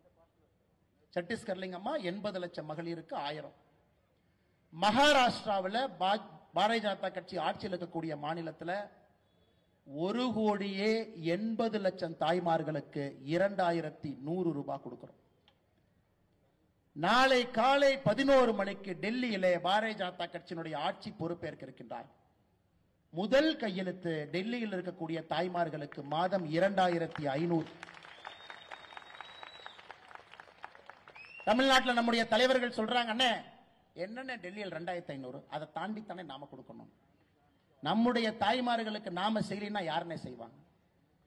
இவன் உரிமை தொகைன்னு சொல்றான். நம்ம உரிமை தொகை இல்லைங்க, நம்ம கொடுப்பது, நாம் கொடுப்பது காணிக்கை. தாய்மார்களுடைய உழைப்பிற்கு பாரதிய ஜனதா கட்சி 2026 தேசிய ஜனநாயக கூட்டணியில நீங்கள் ஆட்சியில அமர வைக்கும் பொழுது 2,500 தாண்டி பாரதிய ஜனதா கட்சி நிற்கும். நான் சொல்லிங்க, இந்த பெரியவர் சொல்றார் மோடி கேரண்டி. மோடி அவர்கள் சொன்னால் செய்வார். அஸ்ஸாம்ல, மத்திய பிரதேஷ்ல, டெல்லியில, மகாராஷ்டிரால, சத்தீஸ்கர்ல பாரதிய ஜனதா கட்சியினுடைய ஆட்சி இருக்குதுங்க ஐயா. எல்லா இடத்திலும் தாய்மார்களோடு மோடி ஐயா நின்று கொண்டிருக்கின்றார்கள். 2026 தமிழகத்தில் தேர்தல் வரும் பொழுது நம்முடைய தேர்தல் அறிக்கையை தாய்மார்கள் நீங்க பார்க்கத்தான் போறீங்க. இவனுக்கு 1000 ரூபாய் தூக்கிட்டு வருவானு நீங்க பார்க்கத்தான் போறீங்க. காரணம், உழைக்கும் வர்க்கத்தை முன்னேற்ற வேண்டும் என்று பாரதிய ஜனதா கட்சி நினைக்கிறோம். நீங்க கிடைக்கல அண்ணே 2,500 ரூபாய் கொடுத்தா எவ்வளவுனே ஆகும். நான் கணக்கு சொல்றேங்கம்மா. அண்ணே 1000 ரூபாய் கொடுக்காமயே உனக்கு பணம் இல்லைங்கிறானுங்க, தட்டு தடுமாறுறானுங்க. உங்க பாட்டுக்கு நீங்க மைக் எடுத்து 2,500 தாண்டி கொடுப்போம் சொல்றீங்களேன்னா அப்ப மத்த பணம் எல்லாம் சரியா வருமா? ஸ்கூலுக்கு பணம் கொடுக்கணும், ரோடு போடுறதுக்கு பணம் கொடுக்கணும், ஹாஸ்பிட்டல் நடத்துறதுக்கு பணம் கொடுக்கணும், வளர்ச்சி குறையாம இருக்கணும். எப்படிங்கன்னா கொடுப்பீங்க? அம்மா 3 லட்சம் கோடி ரூபாய் பட்ஜெட் போடுறாங்க. தமிழக அரசினுடைய வருடாந்திர பட்ஜெட் 3 லட்சம் கோடி. 30% கமிஷன் அடிச்சா 90,000 கோடி. அம்மா இதெல்லாம் கமிஷன் அடிக்க தெரியாத கூட்டம். இந்த பிஜேபியில உங்களுக்கு கமிஷன் என்னன்னே தெரியாது. இவன் கமிஷன் வாங்க போனாங்கன்னா இவன் கமிஷன்காரனுக்கு 10 ரூபாய் கொடுத்துட்டு வர்ற கூட்டம் தான் இங்க எல்லாம் பிஜேபியில் இருக்கிறான். நேர்மை நாணயம் என்று சொல்லக்கூடிய கூட்டம் தான் இன்னைக்கு பாரதிய ஜனதா கட்சி. நாம கமிஷன் அடிக்காம ஆட்சி நடத்தும் பொழுது நமக்கு எதுக்கு 90,000 கோடி வேணுங்க? அந்த பணமெல்லாம் உங்களுக்கு வந்துட்டு போகுது. தரமில்லாத சாலைகள், தரமில்லாத மருத்துவமனை, தரமில்லாத எல்லா பொருளையும் தமிழ்நாட்டில் பார்த்துக்கிட்டு இருக்கோம். எந்த பாலை எப்ப உழுவும் தெரியாது. அதனால் நாங்கள் தெள்ள தெளிவாக இருக்கின்றோம். எங்களால் இங்க இருக்கக்கூடிய தாய்மார்களுக்கு காணிக்கையாக உங்களோடு நாங்கள் நிற்போம், உங்களை உயர்த்துவோம். காரணம், உங்களிடம் சேமிப்பு இருந்துச்சுன்னா, ஒரு தாய்மார் கையில சேமிப்பு இருந்ததுன்னா அது நாட்டிற்கு நீங்க திரும்ப அந்த பணத்தை கொடுக்க போறீங்க. நீங்க எந்த பொருளை வாங்கினாலும் திரும்ப அந்த பொருள் உங்க கைக்கு வரும் பொழுது அந்த பணம் இந்த நாட்டுக்கு வருது. தாய்மார் எப்பொழுதும் சரியா யோசிச்சுதான் செலவு பண்ணுவாங்கிற நம்பிக்கை பாரத பிரதமர் நரேந்திர மோடி ஐயா கையில் இருக்குதுங்க ஐயா. அதனாலதான் 830 அஸ்ஸாம்ல, சத்தீஸ்கர்ல 1000, மத்திய பிரதேஷ்ல 1,250, மகாராஷ்டிராவில் 2,100, டெல்லியிலே நாளையிலிருந்து 2,500 நம்மால் கொடுக்க முடியும். வளர்ச்சியை இவங்களால கொடுக்க முடியாது. காரணம், 90,000 கோடி கொள்ளை அடிக்கணும், பணமும் கொடுக்கணும், ரோடும் போடணும், ஹாஸ்பிட்டலும் கட்டினா எப்படிங்க ஐயா பட்ஜெட் பத்து? அன்பு சொந்தங்களே, இங்க இருக்கக்கூடிய அன்பு தாய்மார்களே, நாங்கள் உங்களோடு நிற்போம். திமுக காரன் பிஜேபி என்ன எக்ஸ்ட்ரா கொண்டு வருதுன்னு பாருங்க. எல்லா நிதியோடு எல்லா திட்டத்தோடு உங்களுக்கு நேர்மை என்கின்ற வார்த்தையை உங்க வீட்டுக்கு நாங்கள் கொண்டு வரோம். நியாயம் என்கின்ற வார்த்தையை உங்க வீட்டுக்கு கொண்டு வரோம். இவங்க மாதிரி இல்லைங்க. ஒரு நாள் பேப்பரை திறந்து படிச்சீங்கன்னா தாய்மார்கள் மீது நடந்த பாலியல் வன்கொடுமை இன்னைக்கு நடக்கிறது நேத்தை விட கொடூரமா இருக்கு. நாளைக்கு நடக்க போறது இன்னைக்கு விட கொடூரமா இருக்கு. அதையெல்லாம் ஒழிக்க வேண்டும் என்றால் கட்டுக்கோப்பான காவல்துறைக்கு மறுபடியும் அதிகாரத்தை கொடுத்து வீதியில் அவங்களை இறக்கி விடணும். அதே காவல்துறை நல்ல காவல்துறைங்க. திமுக வந்த பிறகு கையை கட்டி போட்டிருக்கின்றார். அந்த காவல்துறைக்கு அதிகாரத்தை திரும்ப கொடுக்கும் பொழுது ஒரு தாய்மாருக்கும் சகோதரிக்கும் ஒரு பிஞ்சு குழந்தைங்க ஐயா. நான் தாய்மார் சகோதரியை தாண்டி பிஞ்சு குழந்தைக்கு தமிழகத்திலே பாதுகாப்பு இல்லைன்னு நான் வந்துட்டேங்க ஐயா. பிஞ்சு குழந்தை, அந்த குழந்தை எதுவுமே தெரியாது. பிஞ்சு குழந்தை 8 வயசு பொண்ணுக்கு என்னங்க ஐயா தெரியும்? இல்ல 18 வயசு பொண்ணுக்கே பெருசா தெரியாது. பிஞ்சு குழந்தையின் மீது கையவர்கள் என்று கை வைத்துக் கொண்டிருக்கின்றார்கள். அந்த அவலத்தை தமிழ்நாட்டில் நாம் பார்த்துக்கிட்டு இருக்கிறோம். எதுவும் செய்ய முடியாம குற்ற உணர்ச்சியில் என்று கொண்டிருக்கின்றோம். அதையெல்லாம் பாரதிய ஜனதா கட்சி சரி செஞ்சு கொடுக்குங்க அம்மா, நீங்க நம்பணும். ஏன்னா பாரதிய ஜனதா கட்சியால் மட்டும்தான் அது முடியும். நாங்க 3 மொழி கத்துக்க வேண்டும் என்று சொல்வது எங்களுக்கு அதுல எந்த பிரயோஜனம் இல்லைங்கம்மா. நம்ம கிட்ட எந்த ஸ்கூல் இல்ல. 3 மொழி கற்றுக்கொள்ள வேண்டும் என்று சொல்வது உங்களுடைய குழந்தை நாளை உயர்ந்து நிற்க வேண்டும், மாமனிதனாக வர வேண்டும் என்பதற்காக, பாரத பிரதமரை போல ஒப்பற்ற தலைவனாக வர வேண்டும் என்பதற்காக இந்த 52 லட்சம் அரசு பள்ளியில் படிக்கக்கூடிய மாணவ செல்வங்களுக்கு மட்டும் ஏன் இவங்க வஞ்சனை பண்றாங்க? ஏன் ஓர வஞ்சனை பண்றாங்க? இவங்க நடத்தக்கூடிய பள்ளியில் இருக்கு. அதைத்தான் திரும்ப திரும்ப திரும்ப கேட்க. இன்னைக்கு புதுசா வந்திருக்கிறாங்க நடிகர் எல்லாம் அரசியலுக்கு வர்றாங்க. அவரு சொல்றார், அண்ணன் விஜய் சொல்றார் 2 மொழி தான். அவரே ஒரு பள்ளி நடத்துறாரு, அவரே சிபிஎஸ்இ பள்ளி நடத்துறாரு. அந்த பள்ளியில ஹிந்தி மொழியை அவரே கத்துக் கொடுக்கிறார். அவருடைய சொந்த பள்ளி விஜய் வித்யாசிரம், நடிகர் விஜய் அவர்கள் தமிழக வெற்றி கழகத்தினுடைய தலைவர் நடத்தக்கூடிய சொந்த பள்ளி சிபிஎஸ்இ பள்ளியில ஹிந்தி இருக்குதுங்க ஐயா. என்ன நியாயத்தை பேசுறாங்க அவங்கள? என்ன உண்மையை பேசுறாங்க? இவ்வளவு வாய்களையே பேசக்கூடிய அரசியல் தலைவர்கள் எல்லா குழந்தையும் இன்டர்நேஷனல் ஸ்கூல் ஐபில பிரெஞ்சு வேறு வேறு மொழியில படிக்கிறாங்க. எப்படி ஏற்றுக்கொள்ள முடியும்? அதனால் பாரதிய ஜனதா கட்சி உங்களோடு இருப்போம். உங்களுக்கு இது நல்லது என்பதை உங்களுக்கு எடுத்துச் சொல்லிக் கொண்டிருக்கின்றோம். உங்களுக்கும் அது தெரியும். ஹிந்தியை இந்த மனுஷனே திணிக்கல, இந்த மனுஷனை ஹிந்தியில தமிழ்நாட்டில் பேசல, இந்த மனுஷன் எதுக்கு நம்மளை ஹிந்தியில பேச சொல்ல போறார்? ஆங்கிலம் படிங்க, தமிழ் படிங்க, இன்னொரு மொழியை படிங்கன்னு சொல்றார். அதனால் நிச்சயமாக வருகின்ற காலத்துல நீங்கள் பாரதிய ஜனதா கட்சியின் பக்கம் நிற்பீங்க என்கின்ற முழு நம்பிக்கை எனக்கு இருக்குதுங்க. ஏன்னா 2026 மாற்றம் இல்லை என்றால் என்னை பொறுத்தவரை எப்பவும் இல்லை என்றுதான் நான் பார்க்கின்றேன். ஏன்னா இன்னைக்கே தமிழ்நாட்டை திருத்த முடியாத ஒரு மாநிலமாக இவர்கள் மாற்றி வச்சிருக்கிறாங்க ஐயா.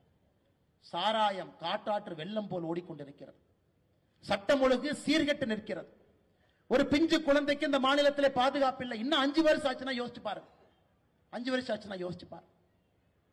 இன்னைக்கு முதலமைச்சர் அவர்கள் பகல் கனவுல 200 200 200 200 200 200னா அப்புறம் நம்ம சொல்லுவோம் போற போக்கில் அப்படியே அந்த வண்டியில் ஏறிப்பா, அந்த வண்டி பெரிய ஆஸ்பத்திரிக்கு போகுது.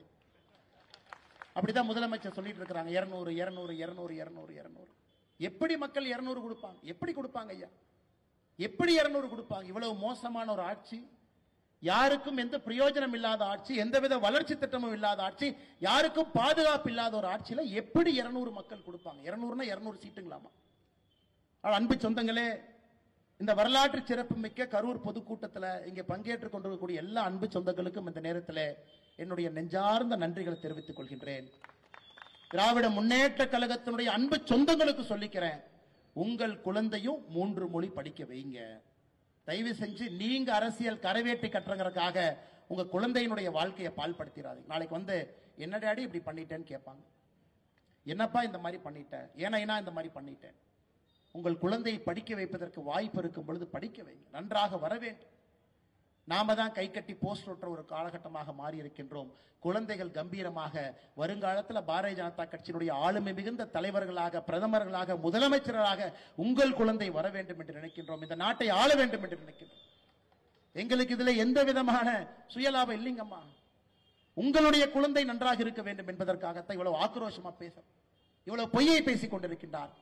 அதனால் நிச்சயமாக வருகின்ற காலத்துல உங்களுடைய அன்பும் ஆதரவும் பாரதிய ஜனதா கட்சிக்கு இருக்கும், மோடி அவர்களுக்கு இருக்கும், தாமரை சின்னத்திற்கு இருக்கும் என்று சொல்லி இந்த கரூர் அற்புதமான இந்த மாநகரத்தில் இந்த பொதுக்கூட்டத்திற்கு வந்திருக்கக்கூடிய எல்லா அன்பு சொந்தங்களுக்கும், பெரியவர்களுக்கும், தாய்மார்களுக்கும் உங்களுடைய பாதத்தை தொட்டு வணங்கி நேரடியாக உங்களுக்கு நன்றி தெரிவித்து திரும்பி செல்லும் பொழுது பத்திரமாக உங்களுடைய வீட்டிற்கு நீங்கள் செல்ல வேண்டும் என்று அன்போடு வேண்டிக் கொண்டு வாய்ப்பு கொடுத்த மாவட்டத்தினுடைய எல்லா தலைவர்களுக்கும் நன்றி தெரிவித்து என்னுடைய உரையை முடித்துக் கொள்கின்றேன்.